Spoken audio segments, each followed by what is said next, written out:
Salve, salve, senhoras e senhores, meu jovem, minha jovem, meninos e meninas, rapaziada em geral, eu sou o Sal, em mais uma live aqui no canal Pitadas do Sal, dessa vez para falar de um tema que já faz tempo que eu queria trazer aqui para o canal, mas nada é por acaso. Hoje eu trago aqui um grande personagem, um grande jornalista, um grande estudioso para falar de samba enredo. Estou falando de Leonardo Bruno e ao meu lado aqui para fazer as honras, Rafinha Cine, para a gente bater esse papo aqui hoje com vocês, como já viram aí no título, sobre samba enredo. Quem sabe o primeiro de muitos papos sobre samba, carnaval e tal. Seja muito bem-vindo, Léo. Um prazer te receber aqui no Pitadas. Pô, alegria toda minha, que bom estar com vocês, que bom falar de samba enredo. Vamos, nós tem assunto pra caramba.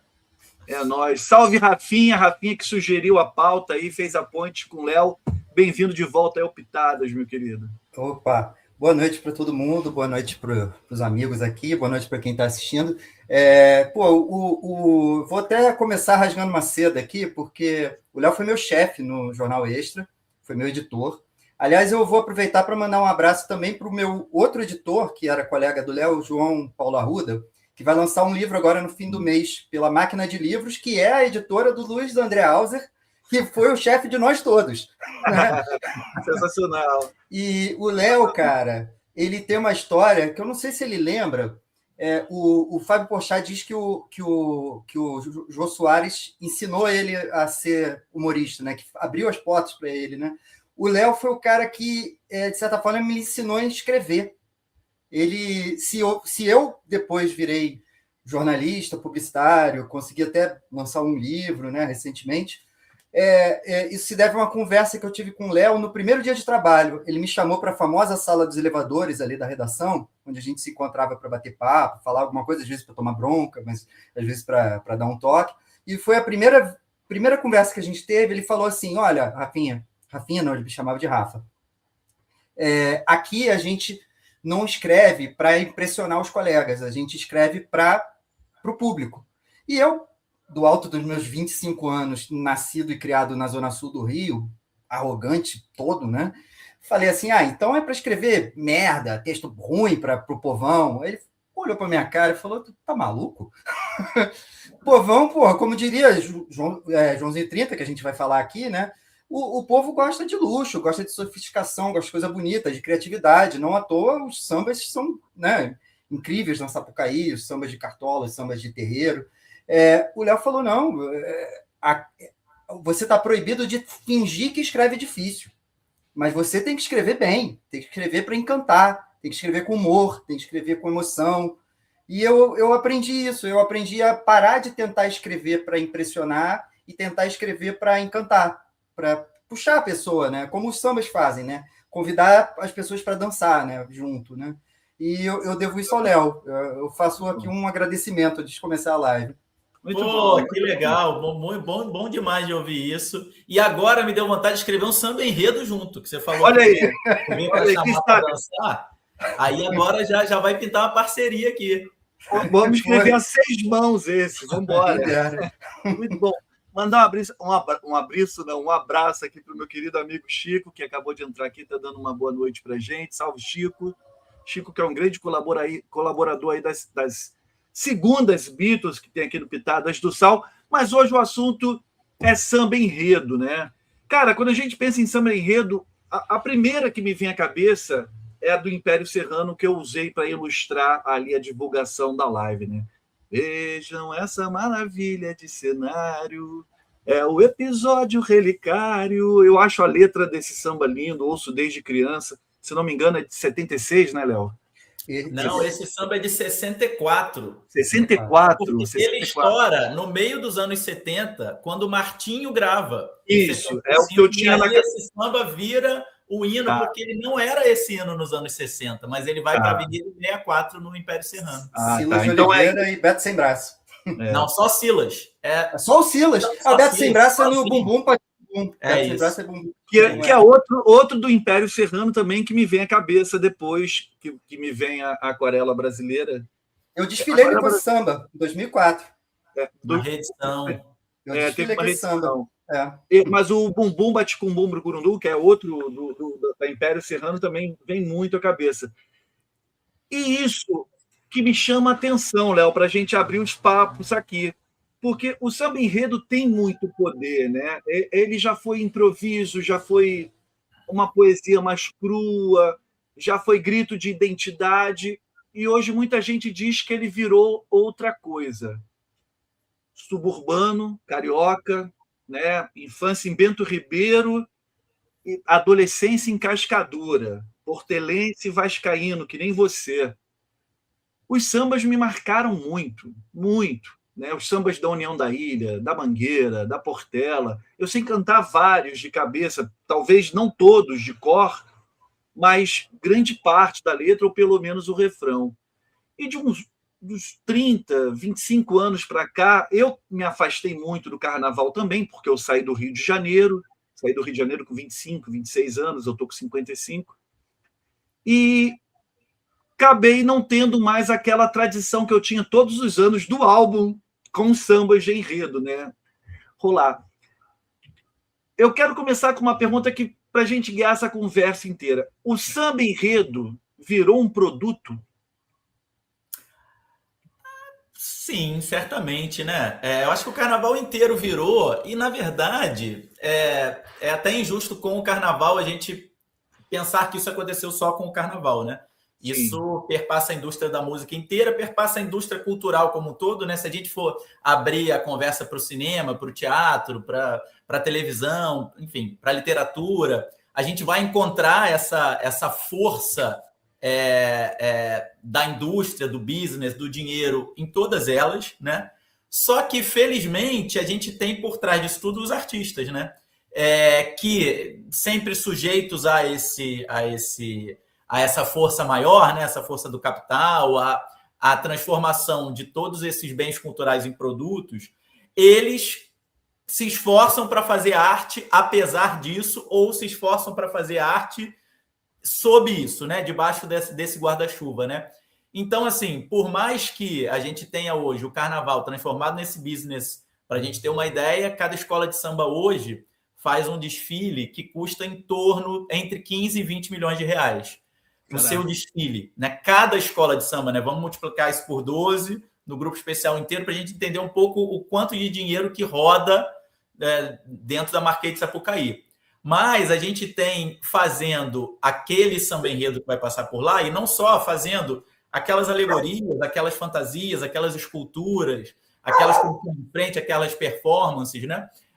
Artistas incríveis, né? Que muitas vezes se deixam levar por isso e procuram fazer algo mais simplório, mais simples, ou algo de uma comunicação mais imediata e, de certa forma, mais pobre, mas em outros momentos não. Em outros momentos conseguem criar obras incríveis, né? E é o que a gente tem visto ultimamente, né? Você fala lá do Aquarela Brasileira, de 64, e eu gosto tanto de Aquarela Brasileira que eu dei um jeito de colocar o Aquarela eu escrevi o espetáculo que está em cartaz aqui no Rox Dinner Show, no Rio de Janeiro, em Copacabana. A gente está há 1 ano e meio em cartaz.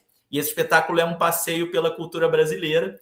E a gente tem a parte do carnaval, obviamente, em que eu coloco Explode Coração, Me Leva Que Eu Vou, Sonho Meu, Atrás da Verde Rosa Só Não Vai Que Já Morreu, aí o livro do Salgueiro. Coloco Hoje da União da Ilha, mas eu queria muito colocar o Aquarela Brasileira. E aí eu tirei o Aquarela do quadro do carnaval e eu coloco no quadro de abertura, só que eu coloco como um rap. E aí eu coloco um dos nossos cantores cantando: vejam esta maravilha de cenário, um episódio relicário, e ficou incrível. A gente dividiu em 3 partes, porque é um samba imenso, gigante, né? Mas a abertura do espetáculo que tem sambas que falam da brasilidade, que tem músicas, sambas não, tem músicas que falam da brasilidade de forma geral. O Aquarela está ali pontuando isso em forma de rap. É um samba icônico e, na verdade, ele se torna icônico, como eu falei, pela gravação do Martinho da Vila, né? Mas ali, os sambas enredo, os anos 60, são uma década em que os sambas começam a sair da simplesmente das suas comunidades, da pequena parcela da população carioca à época que consumia a escola de samba, né? A escola de samba, vamos pensar que dos anos 30, 40 e 50 ainda era uma manifestação carnavalesca que não tinha uma popularidade tão grande quanto passaram a ter depois. E é nos anos 60 que essa manifestação começa a transbordar das suas comunidades para outros bairros, para a classe média, né? Para outros públicos, né? O primeiro samba em que a gente tem registros disso, em que isso começa a acontecer, é um samba do ano anterior do Salgueiro, Chica da Silva, do Anescarzinho do Salgueiro e do Noel Rosa de Oliveira. Chica da Silva não é apenas um samba marcante, é um desfile marcante, né? Tem muitas coisas naquele desfile que são marcantes.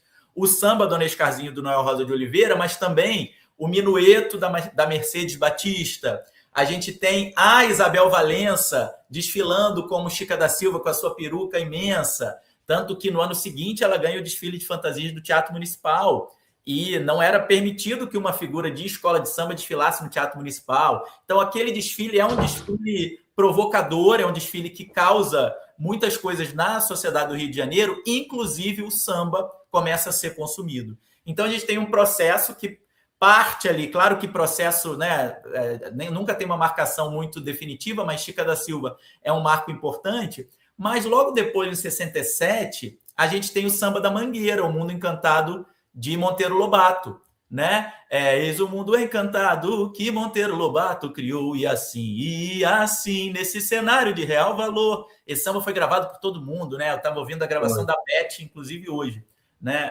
Ontem foram os 80 anos da Beth Carvalho, né? Então eu fiquei ouvindo muito Beth Carvalho esse dia. Nossa! 5 de maio, ela é de 5 de maio de 46, então ontem ela completaria. Aliás, desculpa te interromper, Léo. A gente, eu já comentei com o Sal, a gente queria muito conversar com a Luana. Se você puder dar um toque nela, a gente vai conversar com a gente, né? Com o Léo participando. E a gente fez, a Luana produziu e eu escrevi o roteiro do documentário da Beth Carvalho, né? Do Andança, que está disponível na Netflix e na Globoplay. A turma aí, se quiser ver, está lá disponível, que foi um ótimo documentário que deu muita alegria para a gente. Mas, enfim, voltando para o Monteiro Lobato, esse esse meio dos anos 60 é um momento importante para o samba enredo, nesse sentido em que ele começa a sair do seu gueto e a tomar outras partes da sociedade e ir para as escolas de samba de forma geral, né? Então, no fim dos anos 60, a gente tem uma avalanche de figuras, de pessoas que vão querer ver aquele espetáculo e, em seguida, desfilar naquele espetáculo, porque um desfile de escola de samba tem essa característica única, que você pode assistir, mas você também pode participar do espetáculo. Isso não acontece, né? Isso não acontece no teatro, você não pode entrar lá no palco. Isso não acontece num show, você não pode subir lá e cantar, né? Isso não acontece em outras, mais na escola de samba. No futebol, né? Você vai lá ver um Flamengo e Vasco, deixa eu jogar um pouquinho. Exatamente. Vou comprar um uniforme e vou jogar, né? Na escola de samba, não, você pode participar. Então, esse fenômeno é um fenômeno dos anos 60 e que é esse período em que a aquarela brasileira é um dos marcos, né, desse processo, né? E Léo, eu vou até pontuar que você falou do aquarela brasileira, sobre essa coisa de você poder participar como espectador e desfilar. Eu desfilei em dois, eu participei de 2 desfiles que são considerados históricos. Não foram assim desfiles assim marcantes na história do carnaval, mas que são históricos por causa de efemérides, de coisas. Um que foi os 50 anos do Salgueiro, em 2003, e o Aquarela Brasileira, em 2004. E o desfile do Salgueiro, ele foi bem problemático, assim, atrasou, não foi... O samba também não estava à altura, né? Bom samba, mas não foi, não explode coração. E eu lembro que essa coisa de desfilar é muito curiosa, porque quando eu desfilei em 2004, o Aquarela Brasileira, você está ali no meio do público que está cantando, é muito diferente. A minha mulher desfilou comigo em 2023, no Tuiuti, e eu falei para ela, o setor 10, a arquibancada do setor 10, termina no 13, né? Se você está cansado no setor 10 é porque o desfile não foi tão bom. Se você ainda está cheio de energia, ainda consegue correr até o setor 13, é porque o desfile foi bom. E eu senti isso em 2004. no Aquarela Brasileira, porque era muita energia, era muita gente. E acho que foi uma das poucas vezes que eu vi no Carnaval um desfile ser considerado, ouvir os gritos de campeão, sem ser um desfile praticamente incrível. Não foi. A Império Serrano é uma escola de recursos modestos. Mas o público estava muito empolgado. Eu acho que a Maria Augusta, nos comentários da Globo, falou é campeão, e não era, ficou em oitavo, sei lá. Mas é porque o samba empurra, né? É um negócio muito louco, né? E eu queria até aproveitar, né, esse meu comentário para falar que existe essa comparação, né, entre o samba com a ópera, o samba com o musical da Broadway, mas o samba tem essa característica, né, de ser uma apresentação caminhante, né? Ela precisa caminhar, ela precisa passar por um público, você precisa cantar junto, você precisa ir, andar, você atravessa, não é assistir parado, né? Mas essa coisa do samba enredo não é uma coisa que surgiu junto com as escolas de samba, né? Não foi assim, criamos uma escola de samba, então, a partir de amanhã tem que criar um samba encomendado com um tema só. Não foi assim, né? Teve um processo antes, né? De cantar outros sambas, não tinha? Teve. Essa história do Aquarela é muito interessante porque o Aquarela, esse desfile de 2004, de que você participou, ele é um exemplo clássico da diferença do julgamento da Liesa para o julgamento, por exemplo, do Estandarte de Ouro. No julgamento da Liesa, que leva em conta a técnica e inúmeras outras coisas, inclusive se a escola está rica, se ela está... O Império Serrano ficou em 9º lugar. E no Estandarte de Ouro, o Império Serrano ganhou o Estandarte de Ouro de melhor escola do ano. Então, ela foi campeã do Estandarte de Ouro e ela ficou em 9º lugar no julgamento da Liesa. Então, é a diferença porque foi uma comoção, foi um acontecimento, e para o Estandarte de Ouro, esse acontecimento é relevante, né?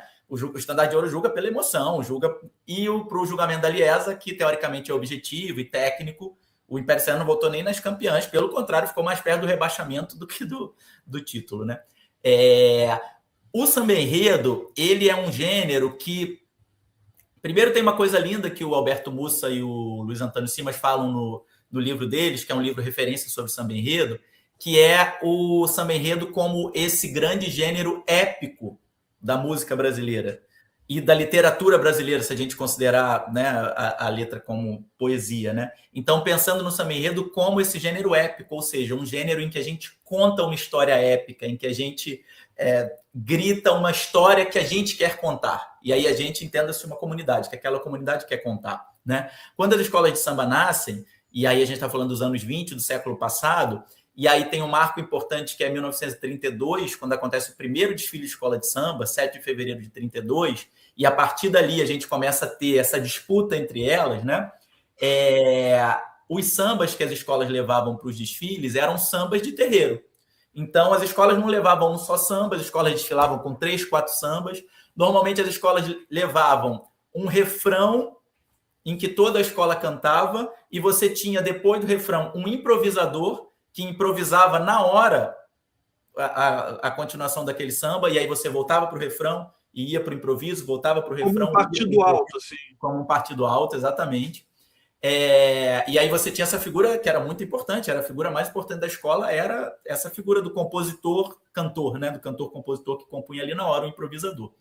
Isso a gente está falando de 32. As escolas seguem assim nos anos 30 e, aos poucos, elas vão se fantasiando, elas vão incluindo outros elementos nesse desfile.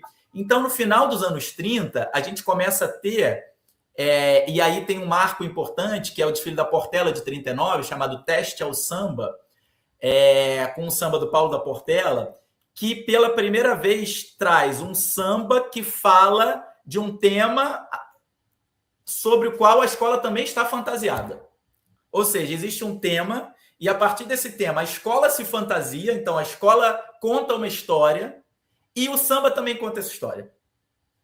Porque, vou dar um exemplo aqui, em 1933, a Mangueira vai para a Avenida com um enredo sobre a Bahia. Mas eles cantam um samba do Cartola que fala sobre a Lua. Para a gente ter uma ideia, assim, o samba não falava sobre o enredo. Uma coisa não conversava com a outra. Uma coisa não conversava com a outra, inclusive porque eram cantados vários sambas. Então, se canta um samba sobre Castro Alves, se canta um samba sobre...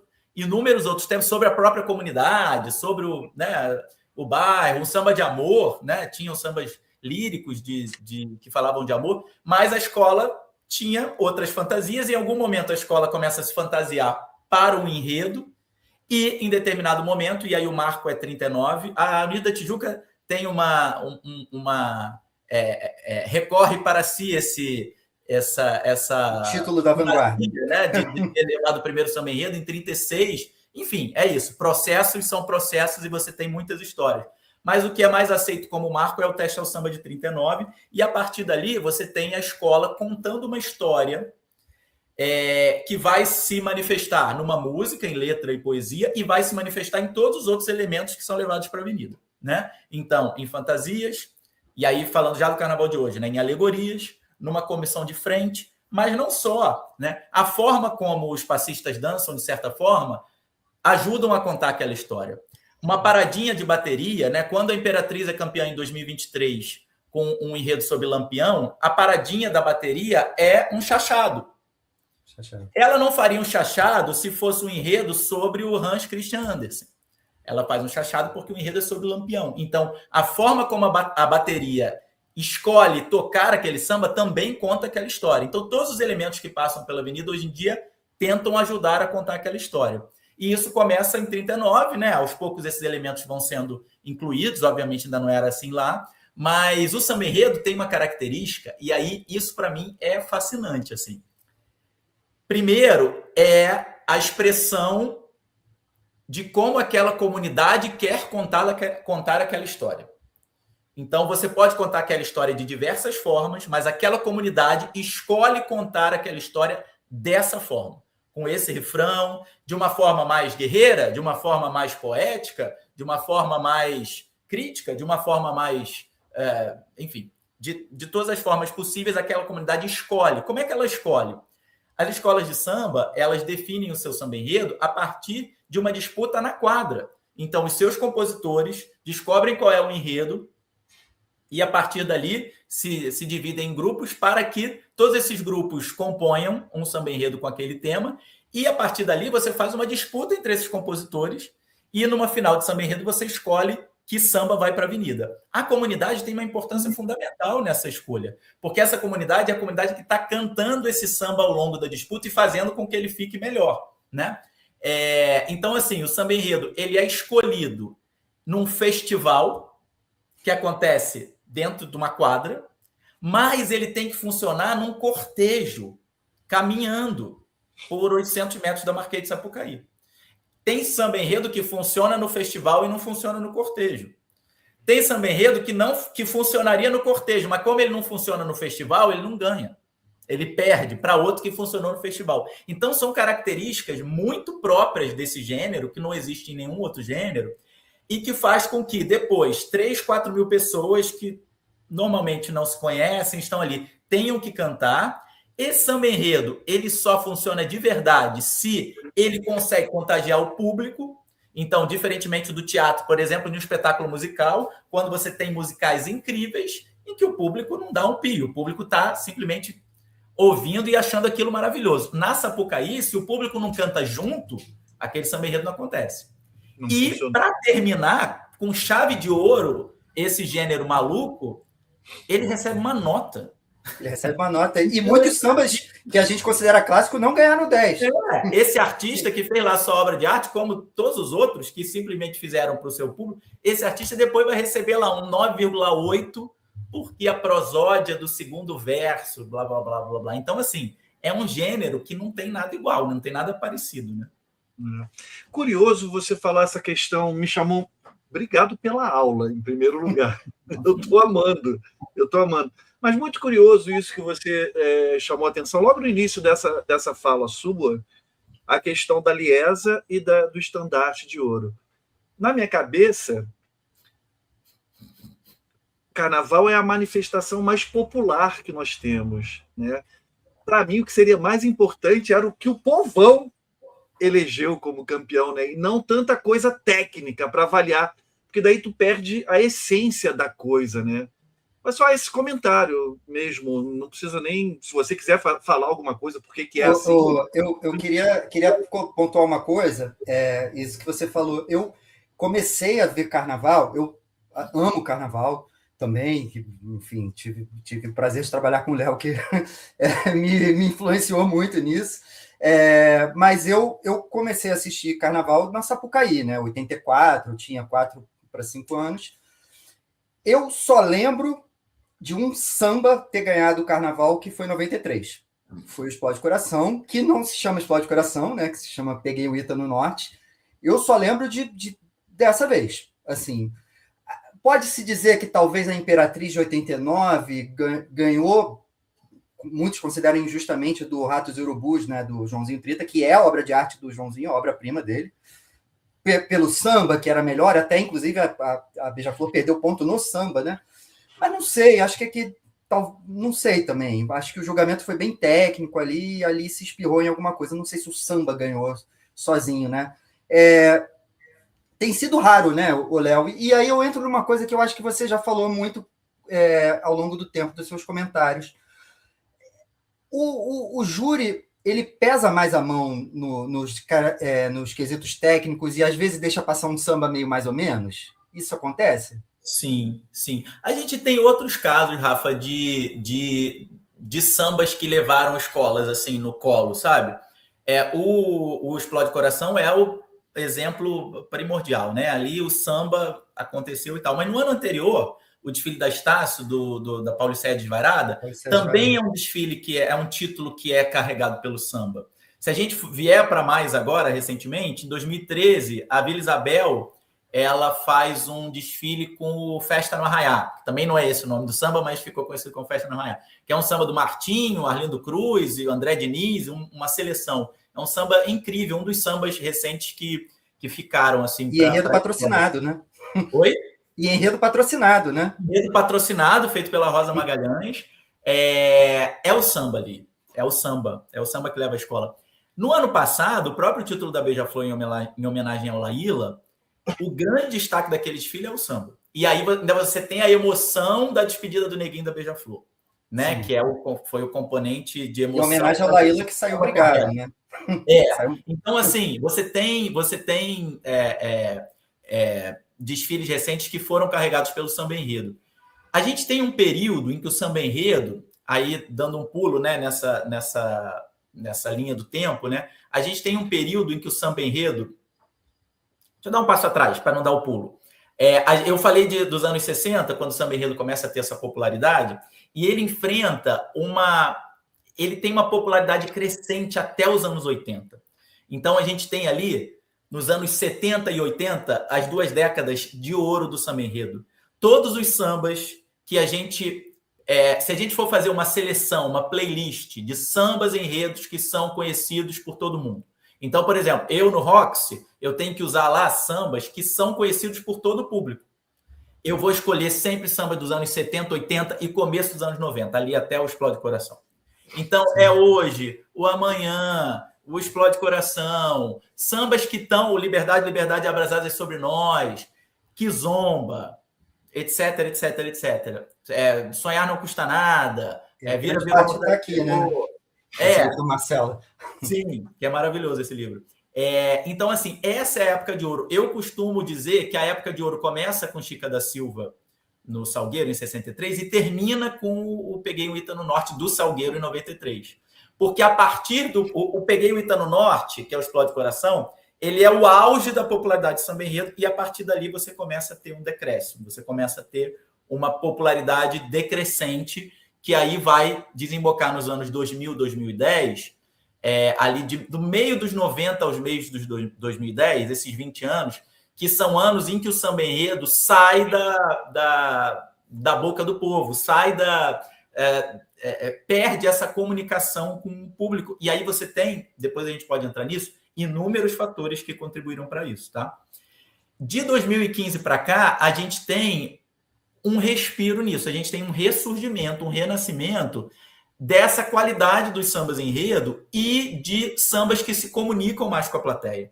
Então, a gente tem esse samba de 2013, é um marco nisso, é um retorno importante. A gente tem o samba do Tuiuti de 2018, né? O Meu Deus, está extinta a escravidão, que é um samba do Moacir Luz, que é um samba que tocou muito. A gente tem o samba da Mangueira de 2019, né? O famoso samba da Marielle, né? Mas que o nome é História para a Gente Grande, que é um samba que foi gravado pela Bethânia, foi gravado pela Alice Brandão, foi gravado pela Marina Iris, tá? Em toda a roda de samba que você vai no Rio de Janeiro, se toca esse samba, um samba enredo. A gente não via isso há mais de 20 anos. E só complementando, Léo, a gente tem a Grande Rio se tornando uma escola simpática.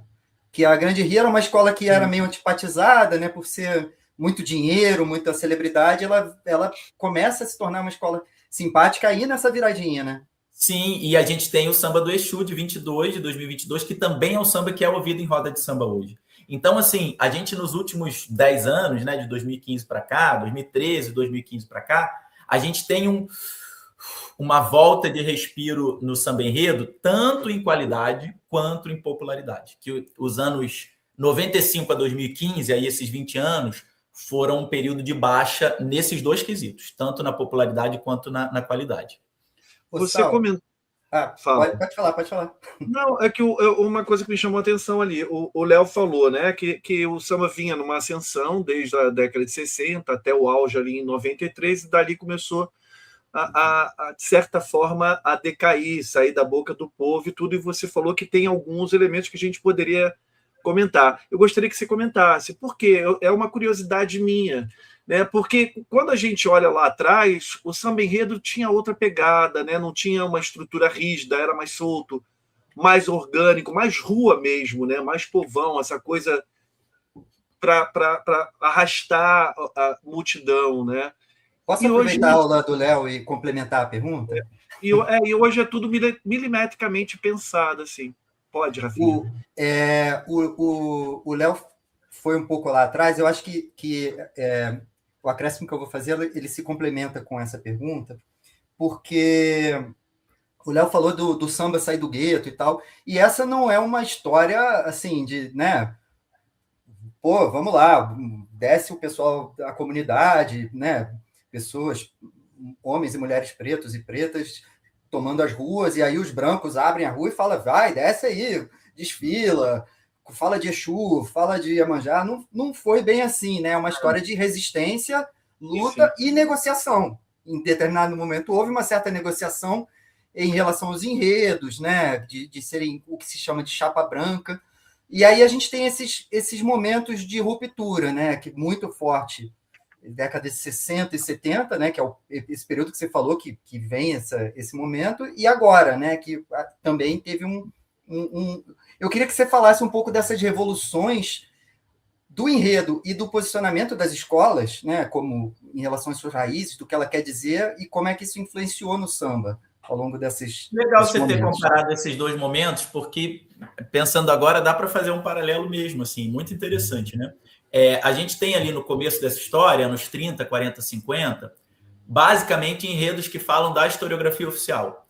Então, a gente vai ver enredos sobre o Duque de Caxias, Almirante Tamandaré, todos esses nomes de rua, estátuas do Dom Pedro, Princesa Isabel. Os enredos são todos contando Guerra do Paraguai, teve muito enredo. Os enredos são todos contando essa historiografia oficial, e é muito fácil de entender isso. Como você falou, eram pessoas que viviam à margem da sociedade, e a escola de samba tem uma coisa fascinante de entender, que essa turma saía dos subúrbios, de Oswaldo Cruz, do Morro de Mangueira, de Padre Miguel, e eles iam todos para o centro da cidade. Isso é muito importante para a escola de samba, ocupar o centro da cidade. Então, era uma galera que foi expulsa do centro da cidade, aí vamos voltar lá para o Bota Abaixo de Pereira Passos, né, bota os cortiços abaixo, e expulsa, essa galera é obrigada a ir para os subúrbios, é obrigada a ocupar a zona da Leopoldina, né, é obrigada a ocupar Oswaldo Cruz e Madureira, obrigada a ocupar outros espaços da cidade muito distantes do centro, mas no carnaval eles iam para lá e ocupavam a Praça 11. E nunca deixaram de ocupar até hoje o centro da cidade. E é por isso que o sambódromo, conceitualmente, não pode sair do centro. Né? Volta e meia tem, vamos levar o sambódromo para a Barra, a estrutura vai ser melhor, só que conceitualmente é muito importante que as escolas de samba estejam no centro da cidade e ocupem o carnaval no centro da cidade. conceitualmente para o que é a escola de samba. E em respeito, inclusive, ao que isso representou a essa massa de gente nos anos 30. Então, assim, eles já estavam ocupando o centro da cidade, que era um lugar de onde eles foram expulsos. Eles estavam fazendo lá um concurso já patrocinado não, organizado pela imprensa, né? Os primeiros desfiles foram organizados pela imprensa. Cara, levando batida de orixá, levando contingentes majoritariamente pretos, de pessoas que não eram aceitas socialmente. Imagina se eles fossem cantar Iemanjá em Ançã. Imagina se eles fossem contar a própria história. Imagina se eles fossem dizer a escravidão ainda não acabou. Cara, eles tinham que, para ser aceitos e permitidos naquele espaço, da forma como foram, tentar negociar e vamos falar da Bahia, vamos falar da historiografia oficial, vamos falar do Rio de Janeiro. Era uma leitura muito, aos olhos de hoje, ingênua ou superficial, mas porque era o que fazia com que eles fossem aceitos à época. Tanto que o marco dessa mudança nos enredos, que é nos anos 60, quando você começa a ter mais enredos de negritude, quando você tem um enredo sobre Zumbi dos Palmares, quando Zumbi ainda não era essa figura nacionalmente, esse mito nacional como é hoje. Ele surge primeiro na escola de samba, com essa força. Chica da Silva. Não era nem feriado no Brasil, Zumbi. Muito longe disso, exatamente. Chica da Silva, que depois vira música do Jorge Benjor, novela, vira tudo. Primeiro é um enredo salgueiro. Né? A gente tem Chico Rei, a gente tem enredos muito marcantes dos anos 60. Não à toa, esses enredos de negritude, eles surgem com força e eles se tornam preponderantes quando as escolas de samba já eram mais aceitas por uma intelectualidade da cidade do Rio de Janeiro. Então, assim, já é possível você fazer isso. Dando um salto, esse salto que você pediu para esse movimento recente, a gente tem um momento muito importante nas escolas de samba, de 2015 para cá, voltando com esse marco, aconteceram duas coisas muito importantes. Primeiro, o Brasil entra numa crise econômica absurda que faz com que todos os patrocínios que eram regra nos carnavais dos últimos 20 anos, e aí a gente teve enredos patrocinados sobre marca de shampoo, Leite Ninho, iogurte Danone, tudo que Vale do Rio Doce. Vale do Rio Doce. Tudo que você... Cavalo Manga Larga. Cavalo Manga Larga foi foda. Todos os estados e cidades brasileiras, né? Você teve Brasília, você teve... Enredo CEP. Tudo. A gente teve uma quantidade de enredos patrocinados absurda. Esse dinheiro some. E, em 2017, a gente tem um outro marco, que é o então prefeito da cidade do Rio de Janeiro, o Bispo Crivella, retira todo o financiamento que a prefeitura dava para a cidade do Rio, para as escolas de samba. As escolas sempre, a partir de 1935, no governo Pedro Ernesto, elas começam a ter subvenção da Prefeitura do Rio, que já em 35 enxerga as escolas como uma manifestação importante que deve ser apoiada com dinheiro público. Até 2017, essa subvenção se mantém e o Crivella vai acabar com uma coisa que existia há quase 100 anos e ele fecha a torneira completamente. No primeiro ano ele diminui pela metade, ele corta a metade. No segundo ano, ele já corta totalmente, já não tem mais. Então, assim, as escolas de samba se sentem mais livres, se sentem mais descompromissadas, e elas percebem que, mesmo sem dinheiro, e aí tem um enredo da Mangueira muito interessante, que é com dinheiro, sem dinheiro, o brinco, mesmo sem dinheiro é possível fazer aquilo. Então, cara, se ninguém está patrocinando a gente, se nem a prefeitura está patrocinando a gente, mas a gente continua sendo forte, a gente continua tendo as nossas comunidades, a gente continua tendo uma inserção social relevante, cara, vamos voltar os olhos para dentro, vamos falar da gente, vamos falar de coisas que nos trazem pertencimento, vamos falar sobre o que a gente quer falar. A gente não tem mais compromisso, a gente não precisa mais estar sujeito a outros interesses. Então, cara, eu vou falar de Exu, eu vou falar agora a Mangueira vai falar de Ançã ano que vem, eu vou fazer o enredo da Mangueira, esse com dinheiro ou sem dinheiro eu brinco, que traz o prefeito da época, o Crivella, na forca, malhando Judas, porque eu não tenho compromisso mais. Então, assim, também é outro marco importante que muda radicalmente os enredos e, consequentemente, o samba enredo. porque o samba enredo é o discurso, né? O samba enredo é o que se quer falar. Quando o enredo ajuda, o enredo ajuda o poeta a falar de algo com mais, né, com mais pertencimento, você tem um tipo de samba enredo. Quando você é obrigado a fazer um samba enredo sobre o shampoo, sobre o iogurte Danone, aí realmente é muito mais difícil, né? De certa maneira, você já respondeu um pouco, então, a minha pergunta ali, né? Por que então, a partir de 93 entra nesse declínio? Porque as escolas de samba passaram a ficar muito mais amarradas, né? Isso, tem alguns fatores, tá? Eu tinha esquecido disso. Esse é um fator importante. A partir dos anos 90, metade dos anos 90, você tem essa entrada muito forte dos enredos patrocinados, né? O próprio, já em 95, o título da Imperatriz, mais vale um jegue que me carregue que um camelo que me derrube lá no Ceará, sobre o jegue, já é um enredo patrocinado pelo Ceará. Então, ali você começa já a ter muitos enredos patrocinados. A Portela, em 98, faz Olinda. Você começa a ter muitos enredos patrocinados. Os anos 2000 são o auge. Se você pegar a cada ano, você tinha 7 ou 8 enredos patrocinados. Era um absurdo. Isso tem uma consequência no samba imediata. Mas esse não é o único motivo. Mas esse não é o único motivo. A gente tem alguns outros motivos. Você abriu essa conversa, Sal, falando sobre indústria cultural, sobre se o samba virou produto. No começo dos anos 90, é um momento importante para a gente, quando, e vocês vão lembrar disso, a gente tem um boom absurdo do axé da Bahia.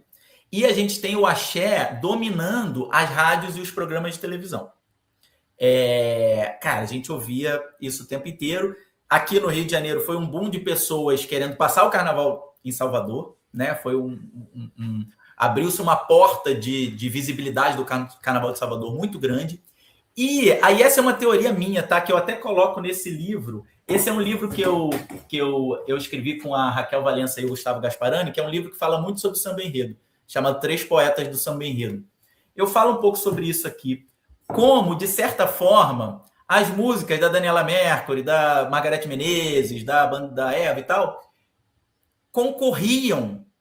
viraram concorrência para o samba enredo nos veículos de massa, na televisão, nas rádios e no gosto do público que, de certa forma, poderia decidir não ir para Sapucaí, não ficar no Rio de Janeiro e ir para Salvador. Então, você tem um momento ali da indústria cultural que faz com que o samba enredo decida ir para um caminho de uma massificação mais fácil, de uma comunicação mais óbvia.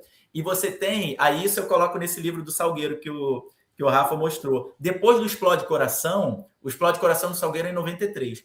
O Salgueiro faz, nos carnavais de 94, 95, 96, 97, o Salgueiro faz 5 carnavais seguidos em que o refrão do seu samba enredo era exatamente igual na estrutura ao Explode Coração. É uma maldição do Explode Coração.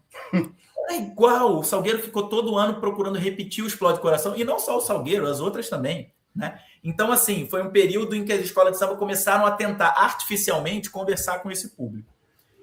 Terceiro elemento importante aí, terceiro ou quarto, não sei já mais em qual eu tô. As alas de compositores. Os discos das escolas de samba, o primeiro disco de escola de samba é de 1968. Esse é um marco importante também, porque mostra como, a partir desse metade dos anos 60, já se começou a olhar o samba enredo como um produto que, caramba, e se a gente fizesse um disco de todas as escolas com seus sambas enredo? Né? Até 67 você não tinha. 67 é quando estoura o Mundo Encantado de Monteiro Lobato. Esse disco começa a entrar, né, na nossa cultura, né? Como o Sal disse, a gente, né, ganhava esse disco de Natal, ficava janeiro, fevereiro todo ouvindo, na noite de Réveillon botava o disco de samba enredo. Esse disco, a ponto de, em 1989, você ter uma vendagem de 1 milhão de cópias do disco de samba enredo. 1 milhão de cópias, que era uma vendagem muito expressiva da época, vendagem de Roberto Carlos, né? E dos grandes discos de cada um dos... Se você pega ali, o Bartinho, ele tem uma venda de 1 milhão, né? O Zeca tem uma venda de 1 milhão. É uma venda absurda. O que uma venda de 1 milhão de cópias em 89 significa? Cara, samba enredo dá dinheiro. Samba enredo dá dinheiro. Vale a pena você entrar numa disputa de samba enredo, obviamente, para levar o seu samba para a avenida, para ter a sua vaidade aplacada, porque você gosta de fazer aquilo e tal, mas também vale a pena você entrar nisso porque dá muita grana. O que acontece quando você descobre que dá muita grana? Os compositores começam a fazer sambas enredo para várias escolas. E nos anos 90 surge o que a gente chama de escritório de samba enredo. Até os anos 80, 70, você tem os compositores daquela escola disputando num festival, né, numa disputa de samba, quem vai conseguir levar o samba daquela escola para a avenida, porque eram os artistas daquela escola que tinham a sua disputa interna e tal. A partir dos anos 90, esses escritórios começam a compor para todas as escolas e a participar de muitas disputas. Porque para eles, se eles participam de 6 disputas e ganham uma, já está valendo, porque com uma vitória você ganha dinheiro para caramba. Então, acontece de o compositor começar a fazer sambas para várias escolas. Isso traz também, obviamente, isso deturpa a disputa, né? Isso traz um componente novo para a disputa, e esse componente é deletério, porque você começa a ter sambas mais pasteurizados, né? A Vila Isabel tinha um estilo de samba que era o estilo do Martinho, né? A Portela, durante determinado momento, tinha o estilo de samba que era o estilo, lá atrás, do Manasseia, nos anos 50. Nos anos 60 era o estilo do Candeia. Nos anos 70 é o estilo do Davi Correia. Só que aí nos anos 80, o Davi Correia vai fazer samba pro Salgueiro, o samba de 84, que é a cara da Portela. Ele vai fazer o Atrás da Verde Rosa, só não vai, que já morreu na Mangueira. Ele vai fazer samba para tudo que é escola. Então, essas identidades de cada escola começam a se dissipar, e a partir dos anos 90 você começa a ter escolas perdendo um pouco essas características, e artistas, compositores incríveis, compositores maravilhosos, mas pensando em fazer sambas para ganhar a disputa. Para eles o que era importante é ganhar a disputa. Então o que você começa a fazer? Você começa a pagar pessoas para ir torcer para o seu samba. Então você começa a levar ônibus para a quadra, de pessoas que no começo você dava uma cerveja, hoje em dia você dá R$100, para a pessoa sair da sua casa, aprender o seu samba e ir para a quadra defender o seu samba, porque vai parecer que a quadra está cantando esse samba e que esse samba é maravilhoso. Você começa a levar bolas, pequenas alegorias, adereços de mão para a quadra, para parecer que a quadra está, né, bombando com aquele samba. Hoje em dia, você começa a investir dinheiro para fazer clipe de samba enredo, para entrar na disputa. Você começa a contratar o melhor cantor para participar da disputa. Antigamente, o compositor ia lá defender o seu samba. Hoje, você pega quem é o melhor cantor aí do grupo especial. É o Vander Pires? Então, vou contratar o Vander Pires, que é o mais caro, para eu trazer para a minha disputa. Esse fenômeno começa nos anos 90, que é quando descobre-se que o samba enredo dá dinheiro. Então, assim, cara, são muitos elementos que resultam numa fase ruim de samba enredo, e depois esses elementos são um pouco rearranjados recentemente, aí depois a gente pode falar disso, para que a gente tenha esse ressurgimento que acontece de 10 anos para cá. Entendi. E uma coisa assim, Léo, que eu percebo assim, que o samba, por conta disso que eu estou sabendo agora, não sabia, obrigado mais uma vez aí por essa aula, mas dá para dizer que o samba ficou mais correto, entre aspas, e menos surpreendente, né? Porque quando o samba passa a seguir regra, tempo, métrica, jurado, ele pode ganhar profissionalismo, né? Mas perde a alma, né? Você vê dessa forma também? Você falou lá atrás do julgamento técnico, né? Você falou assim, o importante é agradar o povão e não necessariamente o julgamento técnico, né? O julgamento do carnaval foi ficando cada vez mais técnico.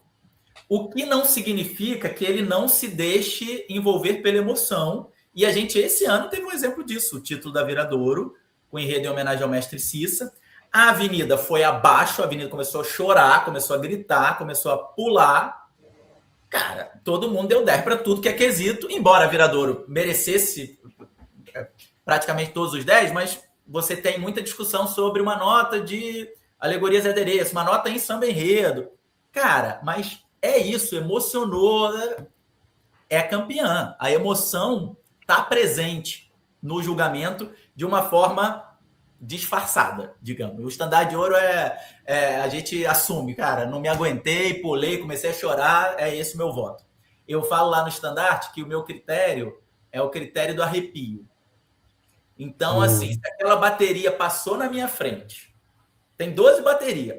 A bateria que passou e você se arrepiou, para mim é a melhor bateria. Aí, obviamente, o mestre Odilon, que é um cara que entende pra caramba de bateria e é jurado estandarte de ouro, vai falar, olha, o repique mor, blá, blá, blá, blá, blá, blá, não, porque o andamento, não, porque estava nos 142 BPM, vai dar os critérios técnicos para a escolha dele. E eu falo que para mim é o critério do arrepio. O jurado... É o defeito de cor, né? Que você chorou e deu 10 e acabou.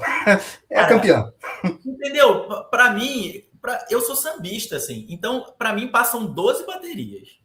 Uma bateria me arrepia, cara, para mim essa é a melhor bateria. É claro que se dali a 2 minutos eu ouvir essa bateria atravessando e eu tenho não sou um músico como o mestre Odilon, mas tenho algum conhecimento prático, né? Não teórico, mas tenho algum conhecimento prático de bateria, eu vou perceber e vou falar, putz, deveria ser a melhor bateria, mas vou dar para o meu segundo melhor arrepio.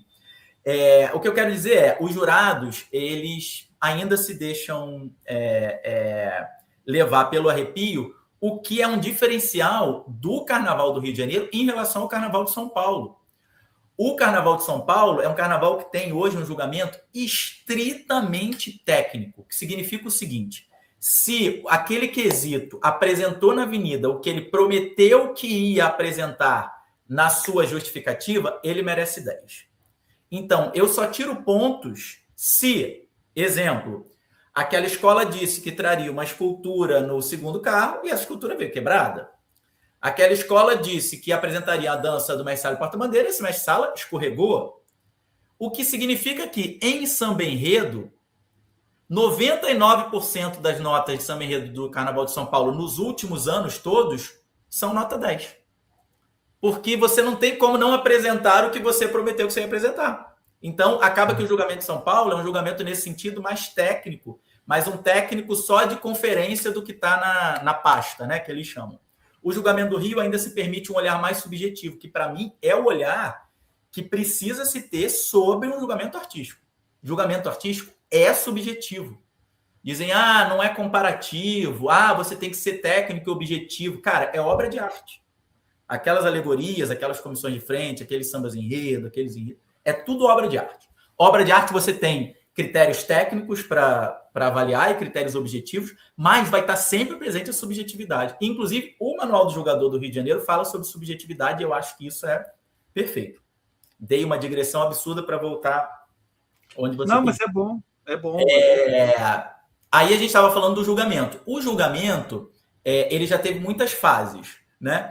Um outro elemento para o declínio do samba enredo que é importante entender lá dos anos 90, dos anos 80 para os anos 90, diz respeito ao julgamento. A partir do fim dos anos 80, a gente tem a criação da Liga Independente das Escolas de Samba, a Liesa, que é de 84, o primeiro carnaval é de 85.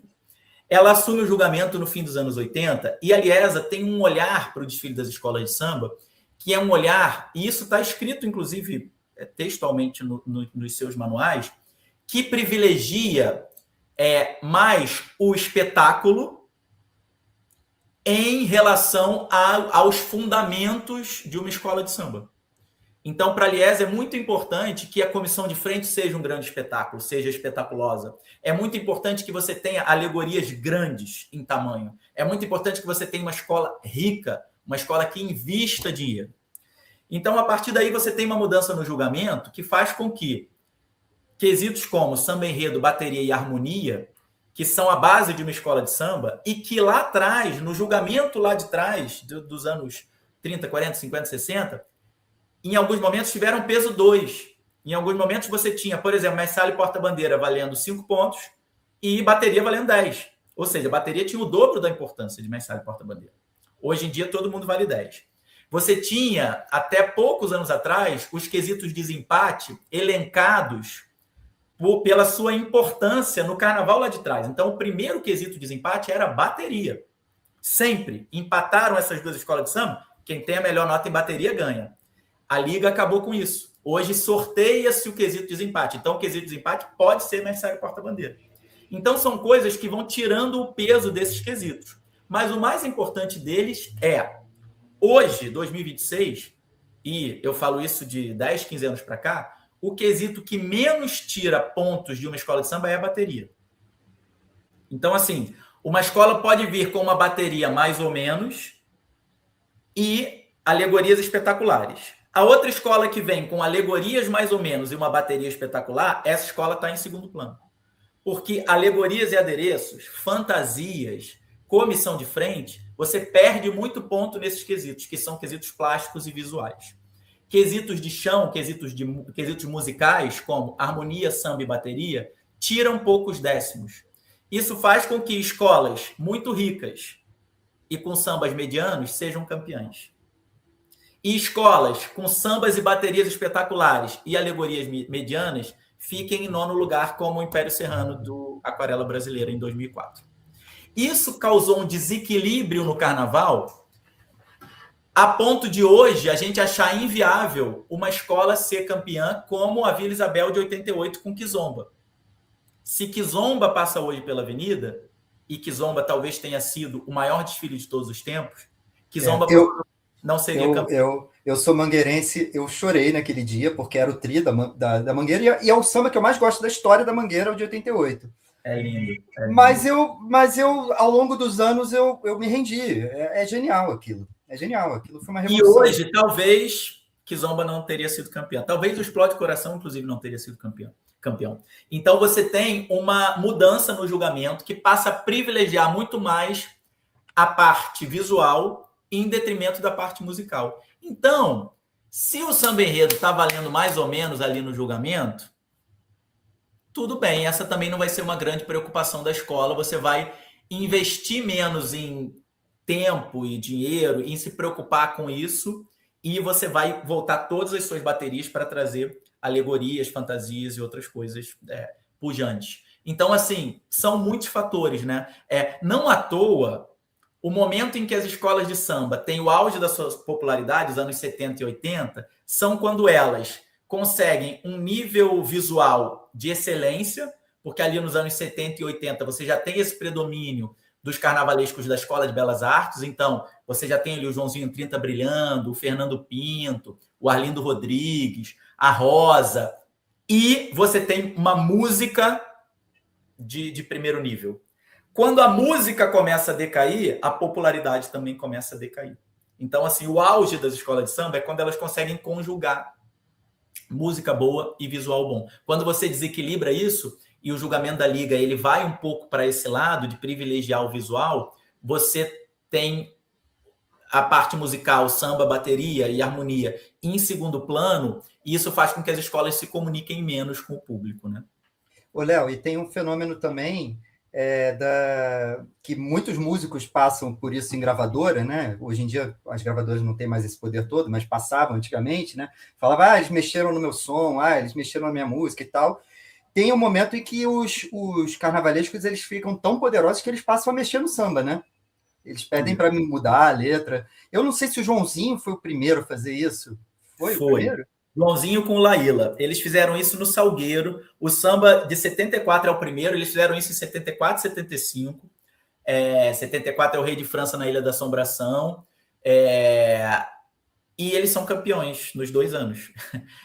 O que acaba reforçando o Salgueiro é bicampeão. O Joãozinho vira esse grande ícone do carnaval, e aí ele é pentacampeão, ele é campeão de 74 a 78, né? Porque depois vem o Trio da Beija-Flor, 76, 77, 78. E aí o carnavalesco ele ganha essa primazia, esse predomínio sobre todos os outros artistas da escola de samba. Até os anos 70, os elementos mais poderosos de uma escola de samba eram os compositores, né? As escolas de samba são fundadas por compositores. Se você pega lá atrás, a Portela, né? Paulo da Portela, Caetano, Rufino, a Mangueira, Carlos Cachaça, Cartola, o Império Serrano, Silas de Oliveira, Mano Décio, o Salgueiro com Anês Carzinho e Noel Rosa de Oliveira. Quem funda as escolas de samba são os compositores. É uma escola de samba. Vamos nos reunir aqui para fazer samba, né? Eles são os presidentes, os líderes, as maiores lideranças das escolas são os compositores até os anos 70. Nos anos 70 isso começa a mudar. E aí a gente tem uma figura muito importante para entender essa mudança, que é o Candeia.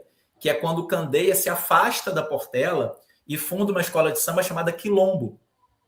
Uma escola de samba que ele funda no fim dos anos 70, que não era Grêmio Recreativo Escola de Samba, era GRANES, Grêmio Recreativo Arte Negra e Escola de Samba, porque era uma agremiação, uma instituição para reforçar os elementos da sociabilidade negra. Então, era para reforçar o samba enredo, a convivência, a comida, a arte que se fazia, a dança, porque ele estava vendo que na escola de samba isso estava perdendo espaço. Né? Então, não só o Candeia se afasta da Portela, né? A gente tem o Zequete se afastando da Portela, o Paulinho da Viola se afastando da Portela nos anos 70, que é quando os gestores, no caso era o Carlinhos Maracanã, né, que era um bicheiro que foi colocado lá pelo Natal, começam a tomar as decisões das escolas e a deixar os compositores de lado. A Portela, que tinha a ala de compositores mais galáctica da época, né? A gente pode falar uns 40 nomes aqui que foram da época, que eram relevantes na música popular brasileira. A Portela sente esse baque, é a primeira grande briga da Portela. A Portela tem várias ao longo da sua história, que é causada por essa perda de espaço dos compositores. Um dos exemplos, né, disso acontecer é um carnavalesco se meter na obra de um compositor e determinar que, em 74, por exemplo, o Joãozinho corta o samba do Zé Di, tinha 42 versos, ele corta para 28. Está muito grande, vamos cortar aqui, decepa, corta, ele vai para a avenida com 28 versos. Então, assim, o carnavalesco ter esse poder era inimaginável para essa galera da antiga, né? E ele consegue, e esse poder só vai aumentando ao longo do tempo, né?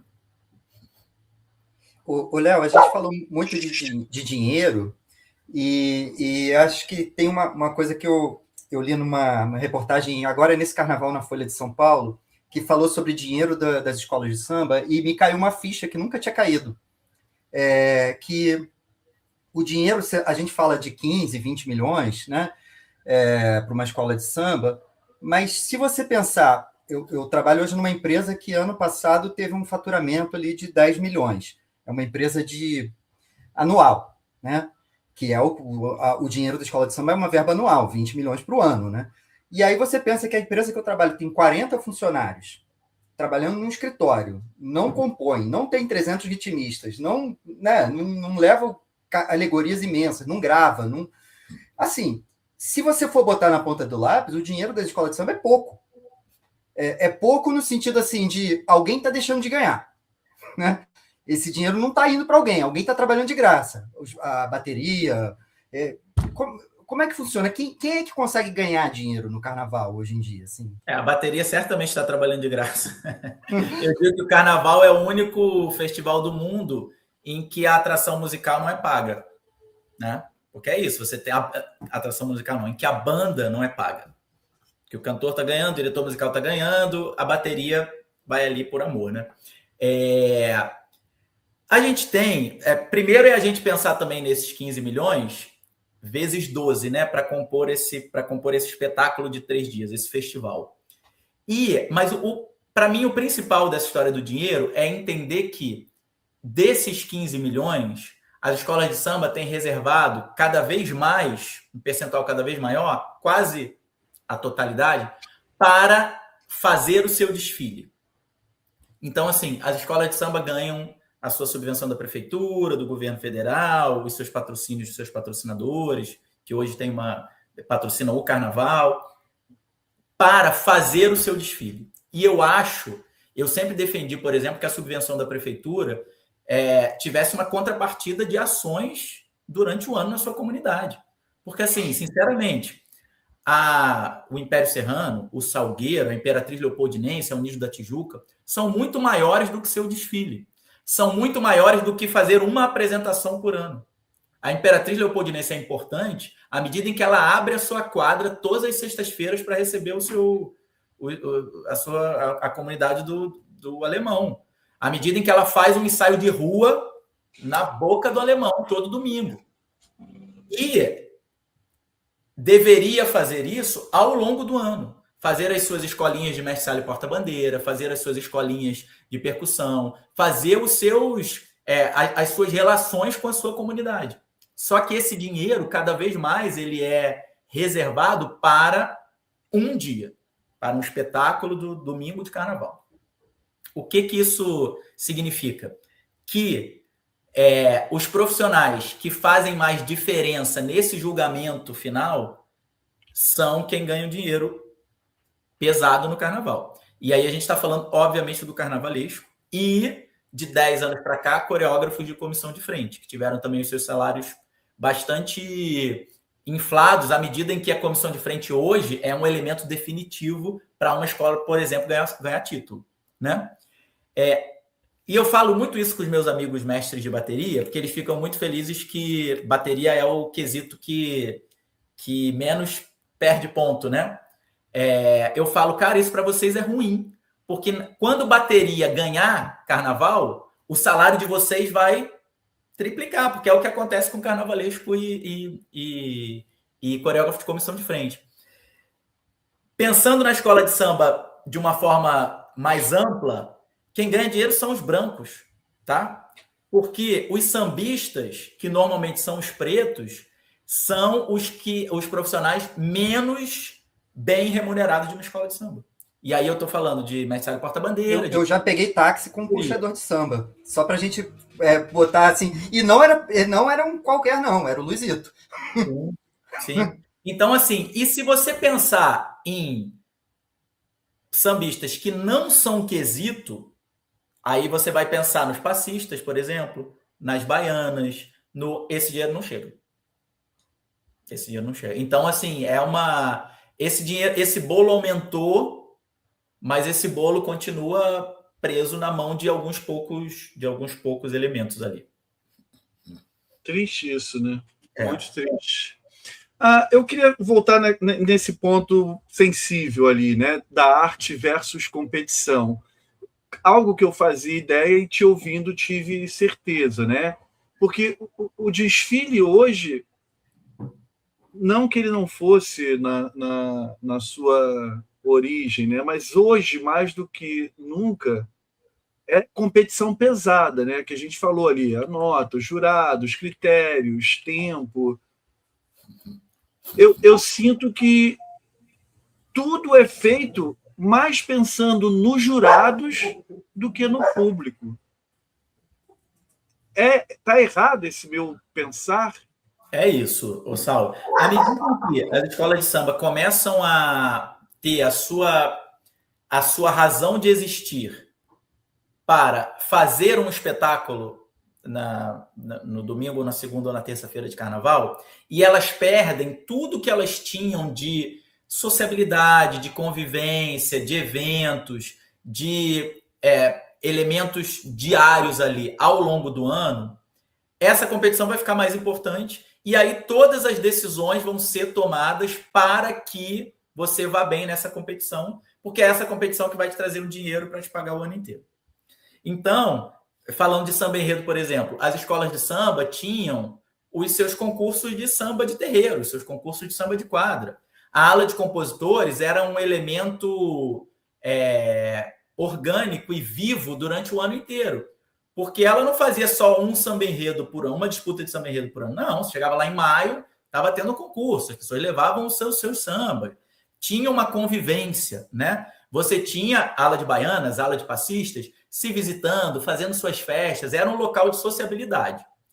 Quando essa sociabilidade é importante durante o ano, você reduz um pouco o impacto do que significa esse desfile. Que você começa a tomar decisões, né, que vão atender aos seus interesses, aos interesses daquela comunidade ao longo do ano inteiro. Hoje, vou fazer um pequeno parênteses, fala-se muito sobre a Portela nesse sentido. A Portela tem tido nos últimos anos, tirando um ano ou outro, mas tem tido resultados não tão bons, né? E a Portela é uma escola que ainda tem uma convivência muito importante da sua comunidade ao longo do ano. Então, a Portela não é uma escola que se preocupa exclusivamente com o seu desfile. E aí, o que está acontecendo hoje? Os seus torcedores, e hoje, né, com a facilidade da internet, das redes sociais, você tem torcedor no mundo inteiro, você tem, né, pessoas que se envolvem nos bate-papos, estando em Maringá, em Manaus, em qualquer lugar. Essas pessoas querem que a Portela tenha um resultado bom. Então, não importa o que está acontecendo durante o ano na quadra, porque boa parte dessas pessoas não frequenta a quadra, importa que a sua colocação no desfile seja boa. Quando, na verdade, uma escola de samba é muito mais do que isso. Só que esse pensamento que eu ainda tenho, e eu converso muito sobre isso com os meus amigos, é um pensamento cada vez mais minoritário. Hoje, o que determina as decisões dentro de uma escola de samba é o dia do desfile. É se aquilo vai ser bom para o desfile. Então, as escolas de samba estão vivendo o seu ano inteiro e o seu dinheiro inteiro, o seu orçamento inteiro para um dia. Por isso que eu acho que, como a gente não vai conseguir mudar essa mentalidade, né, do dia para a noite, e nem acho que elas querem mudar essa mentalidade, eu acho que o poder público tem um papel importante nisso. Sim. A Prefeitura do Rio de Janeiro dá 2,5 milhões para cada agremiação. Por que, aí repito, por que a Mangueira é importante para a cidade do Rio? Pelo seu desfile? Não só. Né? E para o seu desfile, você já tem, hoje em dia, uma verba considerável. Então, por que não atrelar, não precisa ser todos esses 2,5 milhões, mas por que não atrelar uma parte considerável para as suas ações comunitárias? Né? Tem muita escola de samba hoje que não abre mais a sua quadra, que faz um ensaio de rua, e é muito legal ter ensaio de rua, porque mobiliza, mas não abre mais a sua quadra, porque é caro abrir quadra, porque gasta luz, que gasta um monte de coisa, precisa de segurança, então você gasta, sei lá, no barato você gasta 10 mil reais para abrir uma quadra, se você abre toda semana, isso, por exemplo, para as escolas de segundo grupo é um baque no orçamento. Mas a prefeitura não pode dar dinheiro, não pode não, mas deveria exigir, né, de uma escola para a qual você dá dinheiro, que a escola abra a sua quadra. Essa é a grande importância da união da Ilha do Governador lá na ilha. Não é ela fazer um desfile só na Marquês de Sapucaí, é ela estar presente no dia a dia da sua comunidade. Então, eu acho que uma possível saída para isso seria a prefeitura atrelar essa subvenção a algum tipo de contrapartida o ano inteiro e não apenas o desfile. Perfeito. E Léo, o samba ainda é protagonista ou virou trilha de um espetáculo maior que se tornou o carnaval? Olha, hoje o samba não é protagonista. A gente tem aí a gente pode falar dessa era mais contemporânea, né? Que é um momento, a partir da metade da década passada para cá, em que o samba voltou a ter alguma relevância, não só dentro da competição e internamente, mas voltou a se comunicar mais com o seu público, né? A gente falou já de alguns motivos. Eu queria acrescentar o próprio julgamento, né? Eu estava falando sobre esse pouco peso dado ao samba enredo no julgamento, e a gente, de alguns anos para cá, tem uma mudança nesse sentido, com julgadores um pouco mais criteriosos e olhando o samba de uma forma mais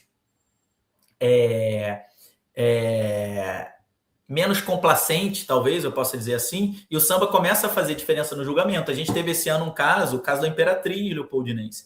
A Imperatriz vinha com um enredo incrível sobre Ney Matogrosso, fez um desfile belíssimo, e a escola, desde o começo, sabia que o seu calcanhar de Aquiles era o samba enredo. Era um samba que, desde o começo E a aula dos compositores da Imperatriz é incrível. Eu fiquei chocado. Que samba bom. Esse ano, enfim, acontece, né?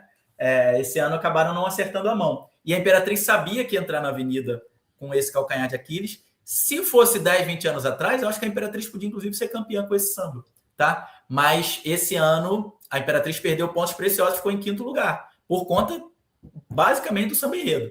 Então, assim, é um momento em que a gente já tem um olhar mais... a própria Viradouro, que fez o desfile Arrasa Quarteirão, tirou um 9,9 em samba enredo.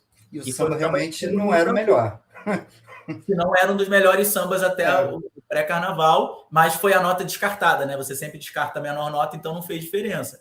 Mas você tem um julgamento mais criterioso e eu acho que a gente tem visto uma comunicação maior, né? No ano passado, o samba da Beija-Flor foi um samba importante, né? Assim, nesse título da escola. A gente tem tido, né, sambas que extrapolam o carnaval. Então, quando a gente ouve o samba de Exu da Grande Rio sendo cantado numa roda de samba, e eu vou a muita roda de samba aqui no Rio, cara, a gente não tem nenhum samba enredo dos anos 2000 sendo cantados em roda de samba, né? Quando a gente ouve o samba da Marielle, né, da Mangueira, isso é um sinal de que o samba está começando a ter alguma importância maior. E eu queria destacar que esse movimento também é um movimento que diz respeito à qualidade dos sambas. A gente tem tido sambas muito interessantes nos últimos anos. Sim. Se a gente pega a safra dos últimos carnavais, a gente tem, claro, todas as safras. Se você pega a história do carnaval, tem samba bom e samba ruim. Sim, mas você tem, né, períodos em que, cara, tem ano em que você não tira um, comparando, né, com a totalidade da história. E nos últimos anos você tem tido muitos sambas de boa qualidade. E eu vou falar de um, Léo, só um parêntese rápido. Você uma vez me pautou para falar com o Gustavo Clarão, que é figura histórica da Viradouro, foi presidente da Viradouro, né? E o Gustavo me falou, Rafa, eu vou falar para você sem pudor. Eu faço samba com refrão para grudar no ouvido, para o pessoal gritar na arquibancada, que nem campo de futebol. E ele faz isso, sou Viradouro, vou cantar com muito orgulho, muito amor. Fez isso. Esse ano, ele foi um dos compositores do Tuiuti, junto com o Simas e o Cláudio Russo. E o samba não é formulaico, né? Formulesco. Ele é um sambão, com palavras em urubá e tal. É sambão mesmo, nada de formulinha, né? Não, foi bom você ter falado isso, porque era justamente o ponto que eu ia trazer quando vocês falam da comunicação com o povão. Hoje você tem sambas de muita qualidade, mas com menos comunicação com o público. Por quê?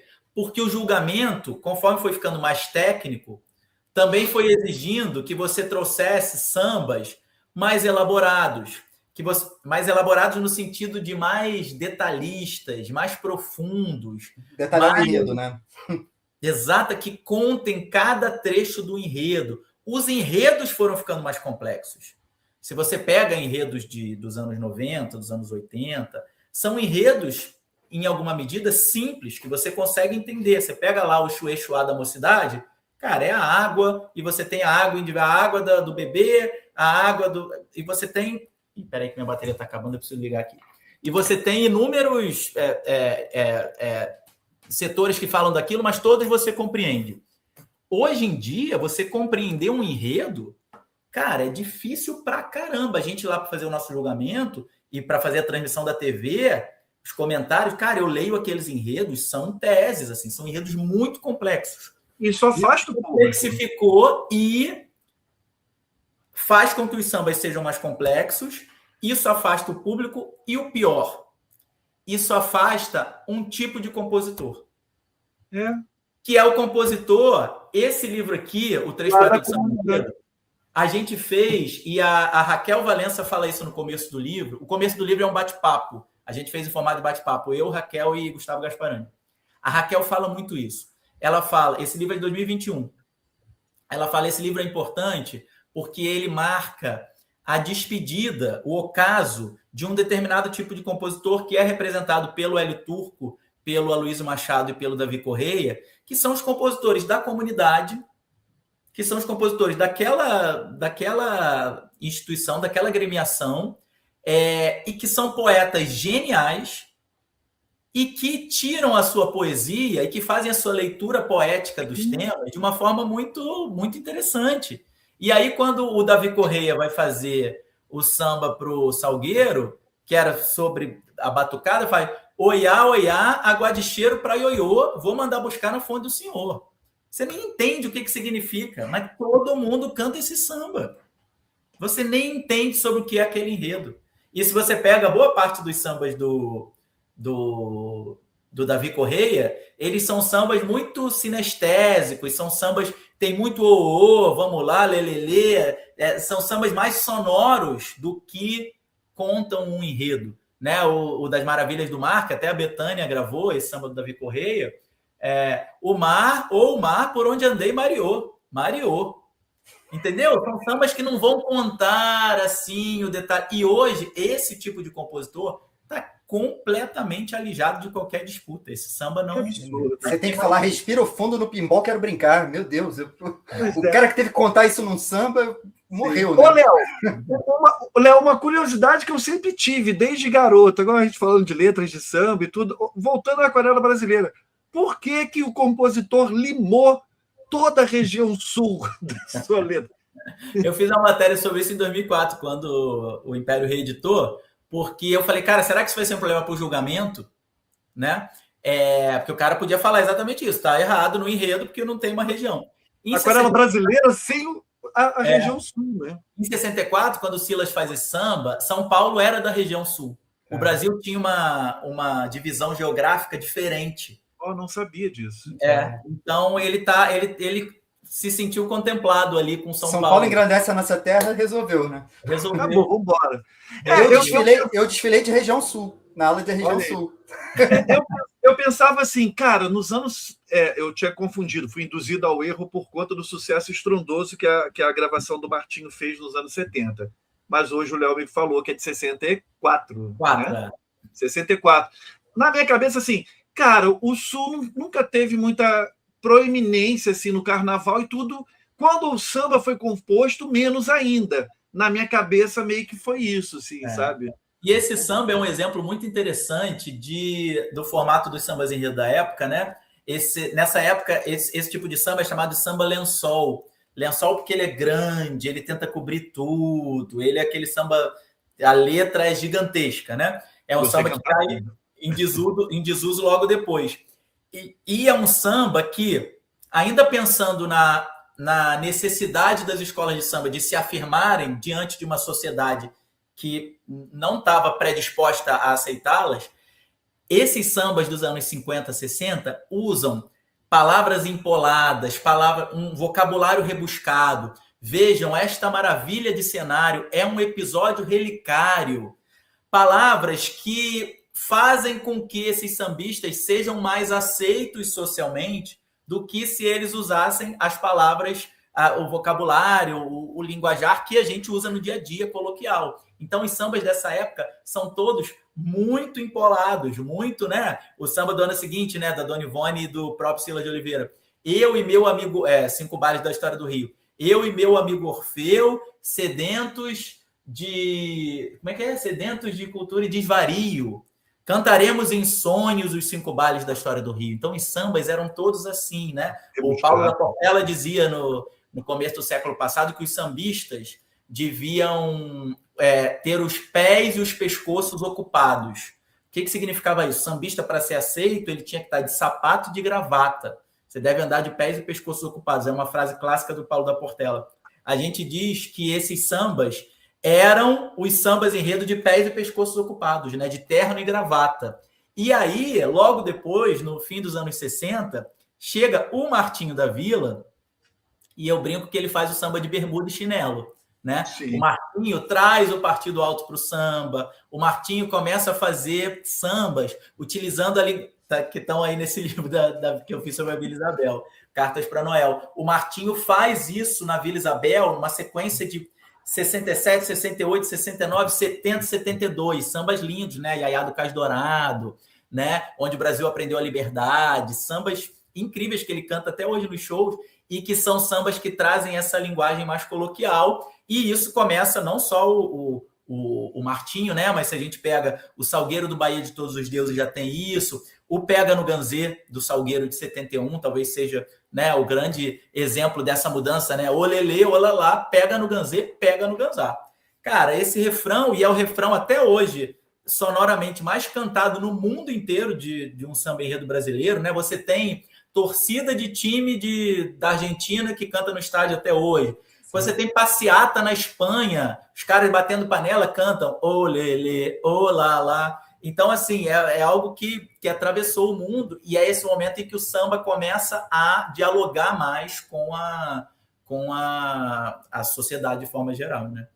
Aliás, Léo, você falou de sambas que são cantados no Maracanã e tal, e eu queria falar de um compositor, o compositor e médico, Franco, grande compositor da União da Ilha, fala da União da Ilha em si, porque agora, quando teve essa discussão sobre aumentar o número de escolas do grupo especial, eu cheguei a argumentar... Qual a sua opinião da escola de samba especial? Vamos aproveitar e falar desse assunto, porque eu cheguei a ter uma opinião de que talvez se aumentasse, traria essas escolas que não entram nem para cair nem para disputar título, que são escolas que chegam para brincar, como era a União da Ilha da Maria Augusta, né? Como foi durante muitos anos a Caprichosos, que fez né? Tem um samba clássico de 85 e tal, tem São Clemente chegou, Cabo Sul, teve algumas escolas ali de meio de tabela que eram brincantes, né? Vamos dizer assim. Mas você acha que é possível voltar a isso? Aumentando ou não aumentando? Você acha que dá para voltar a ter escolas que brincam carnaval, que não vão lá para ganhar nota? Cara, hoje, o modelo hoje é totalmente avesso a esse tipo de tentativa, né? Quando você aumenta esse clube das escolas do grupo especial, e aí, respondendo essa pergunta, eu acho excelente essa iniciativa de você ter 5 escolas por dia. Primeiro que ficou muito curto. A gente vai para lá para sair para casa 3h30 da manhã, 4 da manhã, eu acho um absurdo sair, começar 10 da noite e 3h30 acabar. O sambista gosta de passar a madrugada inteira lá e sair de lá de manhã. E o ingresso para a pessoa ser caro, né? Porque você está ganhando menos. Você vê menos escolas. Então, essa é a minha primeira... Mas esse não é o ponto mais importante. O ponto mais importante é que eu volto à questão das escolas de samba, a importância delas durante o ano. Assim. Para o Rio de Janeiro, para o Carnaval, é muito importante você ter mais escolas fortes. O que acontece hoje, por exemplo, com o Império Serrano, a União da Ilha e a Estácio de Sá? Escolas que estão há muitos anos no grupo de acesso, essas escolas vão se enfraquecendo. As escolas do grupo especial ganham 15 milhões por ano. As escolas do grupo de acesso ganham 2 milhões por ano. 1,5 milhão. E não tem a cidade do samba, né? São quase 10 vezes o orçamento maior. Quando você tem 10 vezes maior orçamento, você pode abrir sua quadra, você pode fazer mais eventos, você vai estar mais presente na vida da sua comunidade. Você vai pagar melhor o seu mestre-sala, você vai ter 15 mestres-salas ganhando bons salários, e não só 12. Então, assim, para o ecossistema do samba, do carnaval e do Rio de Janeiro, é muito positivo. Porque aí muita gente vai pela competição, né? Porque aí vai ter muita escola que não vai competir, porque aí vai ter muito desfile morno. Esse é um olhar só voltado para a competição. Mas eu não acho que a competição seja o elemento mais importante para uma decisão como essa. Agora, pensando no desfile, pensando na competição, esse ponto que você traz é interessante. Você vai ter escolas que vão poder ficar ali em 11º lugar, trazendo, de repente, outras propostas de desfile. Quando você aumenta o clube, você permite isso. O problema hoje é que você tem um clube fechado de 11 e você tem uma que sobe e desce todo ano e que todo ano se renova, mas é a mesma que vai cair e subir. Né? Se você tem 15 escolas, e aí o meu modelo ideal são 15 escolas caindo 2 e subindo 2, porque eu acho muito importante que exista essa renovação. Eu gostava da escola do acesso nas campeãs. Eu gostava da escola. Essa é outro tópico que tem a ver com samba enredo, inclusive. Mas quando você abre a possibilidade de você ter esse clube mais móvel, né? Hoje você tem só 11 escolas há muitos anos que não se mexem. Você padroniza um pouco esse formato. Se você tiver 2, caindo 2 e subindo 2, você vai ter uma oxigenação maior desse grupo especial. É o modelo que eu mais gosto. Assim. Entendi. Tem mais um comentário aqui, ó. O saudoso Arlindo Cruz disse em uma entrevista na Globo que já teve julgamento penalizado no seu samba enredo, porque tinha linguagem iorubá. Hoje isso não tem mais. A gente estava falando isso, dessa liberdade. Só complementando, Léo, é verdade ou lenda a história do que o Ratos de Urubu, Larga Minha Fantasia, foi penalizado porque tinha um termo em iorubá? Foi. Essa história é um clássico, né? Assim, o desfile da Beija-Flor de 89, o Ratos de Urubu, que, como você falou, é a grande obra-prima do Joãozinho e da Beija-Flor, né? O refrão era Lebaraô, Bolebará, Laiá, Laiá, que são expressões em iorubá que falam sobre esse abrir de ruas, que falam sobre Exu, que abre as ruas, e que é tudo a ver com o samba, com o enredo que trazia os mendigos para dentro da Sapucaí, né? O jurado era o João Máximo, grandíssimo jornalista, que está aí na sua mão, porque ele fez a orelha do meu livro da Vila Isabel. Eu amo o João Máximo, é um jornalista incrível, tanto na área da música, quanto... essa orelha aí é do João Máximo, quanto no futebol, é um craque. Ele foi jurado de samba enredo desse ano, e ele dá 9,5 para Beija-Flor, antigamente era 9, 9,5, 10, né? E ele dá 9,5 por conta do excesso de expressões em iorubá. Isso é verdade. É uma injustiça que a Beija-Flor perdeu esse carnaval por causa disso, porque a Beija-Flor também tirou 9,5 em harmonia e em conjunto. Então a Beija-Flor tirou 3 9,5. Quando o Joãozinho 30 morreu, eu fiz uma coluna lá no Extra, onde a gente trabalhou juntos, né? Que era ouvindo os 3 jurados. Ouvindo esses 3 jurados para perguntar se eles, décadas depois, se arrependiam. Uma sacanagem, né, que jornalista faz, né? Décadas depois, você perguntar se o cara se arrepende do negócio que ele fez ali naquela pressão. Uma sacanagem. Sim. Mas foi muito legal que eu conversei com os 3, o de conjunto, de harmonia e com o João Márcio. E agora, o Arlindo falou isso, o Arlindo já perdeu ponto por causa disso. Não precisa ir muito longe, não precisa ir nem no Arlindo, nem na Beija-Flor. Em 2024, 2 carnavais atrás, a Unidos de Padre Miguel, em 2025, no carnaval do ano passado, a Unidos de Padre Miguel, que fez um desfile incrível, foi penalizada em Samba Enredo por trazer excesso de palavras em Yorubá. Foi um rebu, foi isso é um absurdo, né? Que é um absurdo. Aí a própria Liga se manifestou pela primeira vez, né? A Liga se manifestou dizendo que isso era um absurdo e passando a incluir na obrigatoriedade lá para os seus jogadores de cursos de letramento racial, o que é o mínimo, né? Nossa, espera, né? Não, e num carnaval que você falava do griot, né? Oi? Num carnaval que o campeão falava do griot da Beija-Flor, né? Que é o Laíla, e o vice, acho que foi a Imperatriz, que falava do Itã de Oxalá, não é? Porque o samba da... Não, o vice foi a Grande Rio, né? Acaba sendo uma espécie de absurda, né, cara? É uma coisa absurda isso. O samba da UPM realmente tinha uma quantidade muito maior de expressões em Yorubá, né? Mas essa não pode ser uma questão, ou não pode ser isoladamente uma questão para uma justificativa de carnaval, que é essa manifestação criada pela negritude, e essa manifestação que tem a religiosidade na sua origem, né? Lá atrás, né, nos anos 10, 20, você não tinha diferença entre o que era a roda de samba e a roda de macumba e a roda de capoeira. Sim. Eles diziam que era uma coisa só, você não parava um para começar o outro, era tudo junto. Por isso que o verso mais lindo dos últimos tempos, acho que você concorda comigo, eu já te vi, eu acho que falar sobre isso. Força de caboclo, vodum e orixá, meu povo faz a curva como faz na gira. É lindo. Que é lindo, cara. Eu fico emocionado quando eu ouço isso, porque é o que você falou da Presidente Vargas, que foi construída por cima das pessoas pretas que moravam ali e foram expulsas. Os cortiços, e você faz a curva da Presidente Vargas e entra na Marquês de Sapucaí, que para mim eu chamo de território sagrado.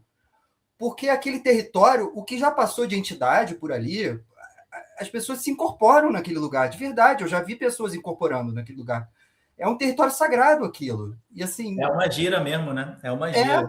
E esse ano a Vila Isabel trouxe no samba dela, em homenagem ao Heitor dos Prazeres, macumba é samba, que é uma frase do Heitor dos Prazeres, né? Perguntaram o que é macumba, o que é samba? Ele falou, macumba é samba e samba é macumba. E aí a Vila traz, macumba é samba, o samba é macumba, pode até fazer quizumba, só não pode separar. Sensacional. Tá ali. E a Beija-Flor fala de multidão de macumbeiro, né? No Bem-Bé do Mercado. Bom. Aliás, o Bem-Bé é semana que vem, né? Semana que vem. É verdade. 13 de maio. Léo, querido, para a gente ir para o final aqui, eu não quero abusar da sua boa vontade, até porque eu quero fazer bonito aqui para você voltar a conversar aqui com a gente mais vezes. O samba enredo tem futuro como expressão cultural forte ou vai virar peça de museu do carnaval? Não, assim, o samba tem um presente belíssimo, né? E aponta muito para o futuro, porque o samba enredo, ele hoje é a expressão de uma manifestação cultural que ainda é muito pujante. Quando eu uso ainda, não é ainda no sentido de estar em decadência, mas que tem uma relevância social, a meu ver, impressionante, assim, na sociedade de nichos que a gente vive hoje, né? E hoje tudo é nicho, né? Tudo e as escolas de samba se tornaram um nicho também. A gente que trabalha com música, né? Eu fico pensando, cara, qual vai ser o repertório comum dos nossos filhos, né? Como hoje para a gente é o Roberto Carlos, o Djavan, o Caetano, o Chico, é um repertório comum de uma geração que a gente ouviu com os nossos pais, né? Os nossos filhos hoje não ouvem mais as nossas músicas, nem a gente ouve as deles, né? A gente não ouve mais como meus pais ouviam a Xuxa, o Balão Mágico, porque tá todo mundo com o seu fone. Né? Eu conversei isso com meu filho outro dia, exatamente isso. É uma loucura a gente pensar nisso, que a gente não vai ter mais um repertório comum. Mas as escolas de samba hoje, e o samba enredo em particular, eles são as expressões de um estrato social e um tipo de organização social que cada vez mais declara o seu pertencimento, declara o seu orgulho, que cada vez mais pode... e a gente tem, por exemplo, um aumento no censo do IBGE de pessoas se declarando de religiões de matriz africana, né? Porque, na verdade, a questão não é a prática, olha aí, mas é a declaração, é você mostrar, né, com orgulho a sua crença, né? Então, assim, eu acho que as escolas de samba e o samba enredo em particular são um retrato de um Rio de Janeiro que é muito potente, assim. E, mais do que isso, é o retrato de um Rio de Janeiro que criou uma forma única de contar histórias. Então, você não tem em lugar nenhum do mundo esse formato de cortejo em que se conta uma história através de samba enredo, letra e melodia, através de ritmo, através da dança, e aí a dança do passista, a dança do casal de mestre e porta-bandeira, e a performance da comissão de frente, através de teatro, através de esculturas, através de cenários, através de figurinos. O que se chama, o carnaval se chama de arte total, né? Tem alguns teóricos que falam que o carnaval é arte total, que reúne ali todos ou quase todos os tipos de arte. E contar essa história em cortejo, em linha reta, com carro, ala, ala, carro, ala, ala, carro, comissão de frente, casal de... Se conta uma história ali. Por isso que o Carnaval do Rio ele é tão sedutor para os gringos. Por isso que eles ficam embasbacados, que eles nunca viram uma história ser contada desse jeito. É uma manifestação artística muito singular e que encanta qualquer um que vê. Muito própria, né? Então, assim, o samba enredo é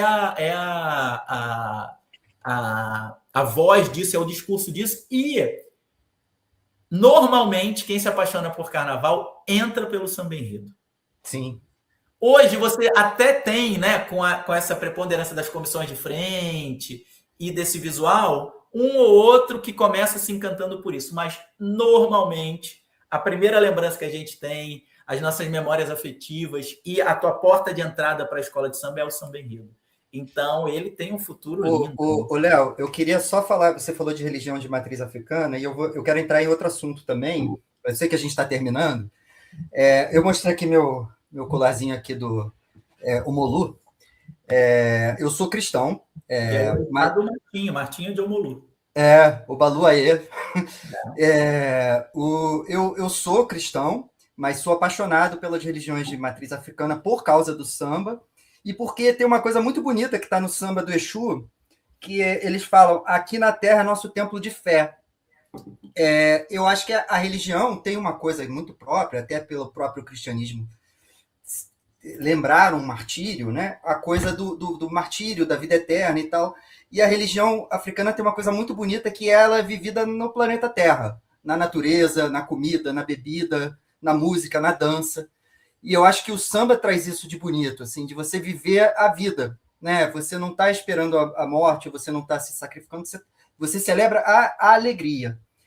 E acho que toda essa cultura, né, que está dentro do samba, o Sal falou de museu, né? Você tem uma ligação com o museu, da Nacional, não tem? Não, eu participei de um grupo. Existia um grupo de estudos de carnaval da UFRJ ligado ao Museu Nacional. Esse grupo funcionou muito no pré-pandemia, durante a pandemia, mas depois ele acabou se perdendo. Mas era um grupo muito legal, que a gente se reunia. Não, e você, dentro ou fora desse grupo, você é um estudioso de samba, e aqui eu vivo em São Paulo, que é um lugar muito pragmático, né, do trabalho e a gente às vezes cai nessa armadilha de defender o carnaval pela ótica do dinheiro. Porque gera renda, porque enche os hotéis, porque não sei o quê. Mas o carnaval é muito maior do que isso. E você, como estudioso do carnaval, Eu fico imaginando aquela senhorinha ali de Sorocaba, falando, meu filho, mas tão inteligente, vai estudar para ser advogado, vai estudar medicina e tal. Por que está estudando carnaval? Léo, por que você estuda carnaval? Qual a importância de estudar carnaval? Acho que essa é uma pergunta que é definitiva assim, para o nosso papo. Sim. Assim, tudo vem da paixão, né? E eu acho que quando eu dei uma sorte danada de conseguir trabalhar com algo pelo qual eu sou apaixonado, assim. E talvez essa tenha que ser uma busca nossa constante, assim. Claro que nem sempre vai ser possível, mas o que for possível, eu acho que a gente tem que buscar isso. E eu sou apaixonado desde muito cedo pelo carnaval. E depois, quando virei jornalista, se tornou natural eu trabalhar com carnaval e pesquisar carnaval. Você falou uma coisa muito legal sobre o samba como essa celebração da alegria, e eu acrescento ainda uma outra camada, que é esse samba, que é o samba também como a celebração da dor. A celebração no sentido da expiação da dor, né? Então, o Martinho fala, né? Vamos renascer das cinzas, né? Rosa Maria Egipsíaca. Ninguém faz samba só porque prefere, né? A gente tem inúmeros sambas que falam sobre isso, né? Sobre o samba nascer da nossa dor, né? Então, quando a gente vai lá para aquele passado, para essas comunidades que eram alijadas totalmente da sociedade, e elas faziam samba para curar a dor, né? A gente tem os primeiros registros de batucada, de roda. A gente tem registro no Quilombo dos Palmares, já século XVII, anos 1600 e tanto, à noite, negros escravizados reunidos em roda batendo na palma da mão. Era o único momento em que eles sentiam a sua humanidade. Eles tinham o dia inteiro a sua humanidade rasgada e retirada, e à noite, esse era o momento de sociabilidade em que eles podiam se sentir vivos através dessa batucada. E por isso que essa batucada que a gente traz de África tem essa importância tão grande para algumas pessoas, para as pessoas que são apaixonadas. Aí, falando sobre um prisma mais prático, o samba, eu virei jornalista e depois saí de jornal, de redação e fui escrever para outros lugares. Cara, o samba me levou para todos os lugares aonde eu quis ir. O primeiro filme que eu escrevi foi um documentário sobre a Beth Carvalho. A primeira peça de teatro, eu sou apaixonado por teatro, foi um musical sobre a Alessi Brandão, e depois escrevi um musical sobre a Jovelina. E depois escrevi o Rocks, que tem muito samba e tem, inclusive, aquarela brasileira em formato de rap. Os livros que eu escrevo são sobre o Salgueiro, sobre a Vila Isabel, a biografia do Zeca Pagodinho, o livro sobre a Beth Carvalho, o Canto de Rainhas, que eu falo da Alcione, da Elza, da Dona Ivone, da Clara Nunes, sobre as cantoras de samba. Tem a ver com samba, assim. A série que eu fiz, que está no Globoplay, chama O Samba Me Criou, que é sobre compositores de samba. Então, o samba me levou, cara, para todos os lugares onde eu quis ir. E, assim, eu sou muito grato por poder, por ser recebido, né, ter sido recebido pelo samba desde muito, muito cedo. E boa parte dos meus aprendizados na vida vem do samba. No samba você aprende, numa quadra de escola de samba, convivem a ala das crianças e a ala da velha guarda. Você aprende, você tem que respeitar o mais velho, e o velho entende que o futuro está ali e ele tem que respeitar a criança. Você aprende que aquela senhora ali, que é a baiana, ela é a dona daquele pedaço. Você aprende que a comida é algo sagrado. Você aprende que a roda é sagrada. Você aprende tudo, cara. Inclusive, você aprende a batucar, a dançar, a cantar. E aí, quem começa a cantar bem vai ser puxador. Quem começa a dançar bem vai ser porta-bandeira. Quem começa a batucar bem vai para a bateria. Tudo que você quem desenha bem vai para carnavalesco. Você aprende de tudo ali, entendeu? Essa quebra de hierarquia, né? Assim, eu lembro de eu ter assim, visto mulheres que eram costureiras da minha rua, que no dia a dia eram tratadas como hierarquicamente inferiores, né, por causa da forma como a sociedade se estruturou. Dentro da quadra, você pede a benção para aquela mulher, porque ela é grande naquele lugar. Ela é grande na vida, né? Vamos dizer assim, não é só naquele lugar. Ela é grande na vida, a sociedade que não percebeu. Mas naquele lugar tá escrito que ela é grande. Né? Isso mesmo. Sensacional. Estava aqui pensando, ouvindo o Léo falar, né? O samba é o nosso blues, né? E o blues é o samba do americano, né? O blues nasceu da dor dos escravizados. É. Eu nunca tinha feito esse paralelo, assim, ouvindo o Léo falando. E o Léo falou de dor. Eu liguei para o Léo em 2023 e falei, Léo, eu estou chorando aqui ouvindo o Samba da Viradora sobre Rosa Maria Egipsíaca. Falei, como é que é isso, Léo? O samba enredo que me faz chorar. Ele falou, é isso. Porra, mas muito.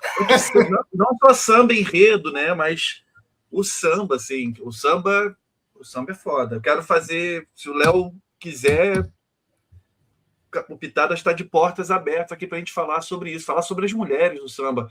Eu sou um cara que gosto muito de dar voz e vez às mulheres, né? Deixa eu pegar, aproveitar ou falar de mulheres aqui, ou trazer as mulheres para falarem, porque é mais importante, né? Aproveitar e fazer a propaganda do Canto de Rainhas. Olha que belezura, essas 5 aqui, ó.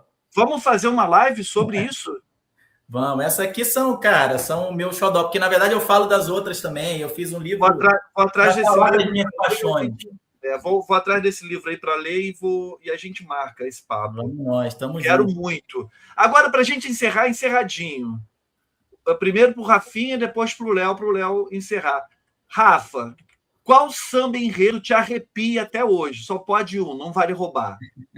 Cara, pois é, tem muitos que me arrepiam. Eu vou falar do meu samba preferido de todos os tempos, que, sem fazer jabá, tá no meu livro sobre 1985, que é o Ziriguidum 2001. E ele é importante por várias razões. Assim, ele é uma maluquice total, porque o Fernando Pinto, o Carnavalesco, era um maluco. Ele é debochado, ele é alegre, ele fala de levar alegria para o espaço sideral, que é uma coisa linda, assim, porra, fazer o universo cantar.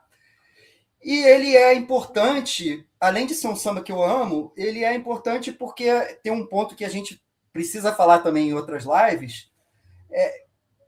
O Fernando Pinto foi um dos poucos carnavalescos pretos. A gente teve eu me emociono falando do Max. A sobrinha do Max Lopes é muito minha amiga. Eu fiquei muito sentido quando o Max Lopes morreu. E era também um dos poucos pretos. E eu fico muito emocionado quando eu falo disso. Aliás, o Fernando Pinto, Rafa, faria hoje, eu acho, 81 anos. Hoje é dia de nascimento de Fernando Pinto. E o Max, ele foi enterrado quase que só por familiares, assim. Ele não teve tratamento de rei, ele era um gênio. Ele era um homem genial. A música tem isso com a gente, né? Ela mexe demais. A arte, né? De maneira geral. E, Léo, qual samba enredo te arrepia até hoje? Olha, Sal, em 100 anos de samba enredo, qual a probabilidade de 2 pessoas da sua live falarem o mesmo samba? Cara, eu me lembro que eu acho que em algum momento a gente já conversou sobre isso, sobre o Ziriguidum. O Ziriguidum, que é o quero ser a pioneira, a erguer minha bandeira e plantar minha raiz. Eu desconfio que tenha sido... Eu sou de 1980, então eu tinha 4 anos e meio ali, em fevereiro de 85. Eu desconfio que tenha sido a minha primeira referência de samba. O primeiro samba que eu ouvi pequeno. Eu devo ter visto com meu pai esse desfile na televisão, ou esse samba tocava muito lá em casa, porque, inexplicavelmente, sempre que toca esse samba, eu fico doido. E eu não tenho memória clara na minha cabeça. As minhas memórias de carnaval são a partir de 88. 85 eu era muito pequeno, eu tinha 4 anos e meio. Então, assim, eu tenho certeza que tem alguma coisa a ver com lá em casa ser a primeira vez que um samba entrou no ouvido desse garoto. E aí, essas memórias afetivas, cara, são inexplicáveis, né? Então, o Ziriguidum, para mim, não tem nada igual, assim, não tem nada igual. Muito bom, muito bom. Bom, o meu eu falei no início da live, né? Aquarela brasileira me arrepia, me emociona muito, muito, muito até hoje. E, gente, chegamos ao final e, no fim das contas, o samba enredo continua aí, desfilando, e talvez a pergunta tenha mudado, né? Não é mais se ele é melhor ou se ele é pior, é se a gente consegue escutar o que ele está dizendo. Isso que é muito importante. mudou-se muito. Hoje eu fiz até um post ali, uma espécie de crônica curtinha ali para o Instagram, sobre a forma como a gente ouve música hoje em dia, e eu tenho muito orgulho de ter feito essa coisa do analógico para o digital, porque eu não viro as costas para a modernidade. Eu lido muito bem com os streamings, pesquiso, como eu pesquisava em loja de disco, hoje eu pesquiso nos streaming e tal, mas que bom que eu tive essa escuta de veneração mesmo, né? ao álbum, né? Ou a uma fita cassete, ou ao próprio rádio. A gente parava, né? Quando você é de 80, eu sou de 71, a gente parava para ouvir um disco inteiro, né? Seja ele de samba, de rock, de MPB, enfim. O toca-disco ocupava um lugar de destaque na sala e a gente parava ali 40, 50 minutos para ouvir música. Eu espero muito que essas novas gerações, de certa maneira, ou resgatem isso ou mantenham isso, né? Que a gente, os mais velhos aqui, consigamos passar essa tocha aí para a galera ouvir samba, porque é isso, né? A gente precisa escutar o que um samba diz, né? O que uma música diz. Obrigado demais, Rafinha, por ter trazido o Léo. C10. Estava falando com o Léo antes de você entrar, você tinha saído no. E antes da gente entrar ao vivo, né? Que uma das alegrias que o Pitadas me dá é conhecer essas pessoas incríveis, assim como você. E o Rafinha é um amigo aí que eu ganhei para a vida. E, Léo, muito, muito obrigado pela sua generosidade e pela aula.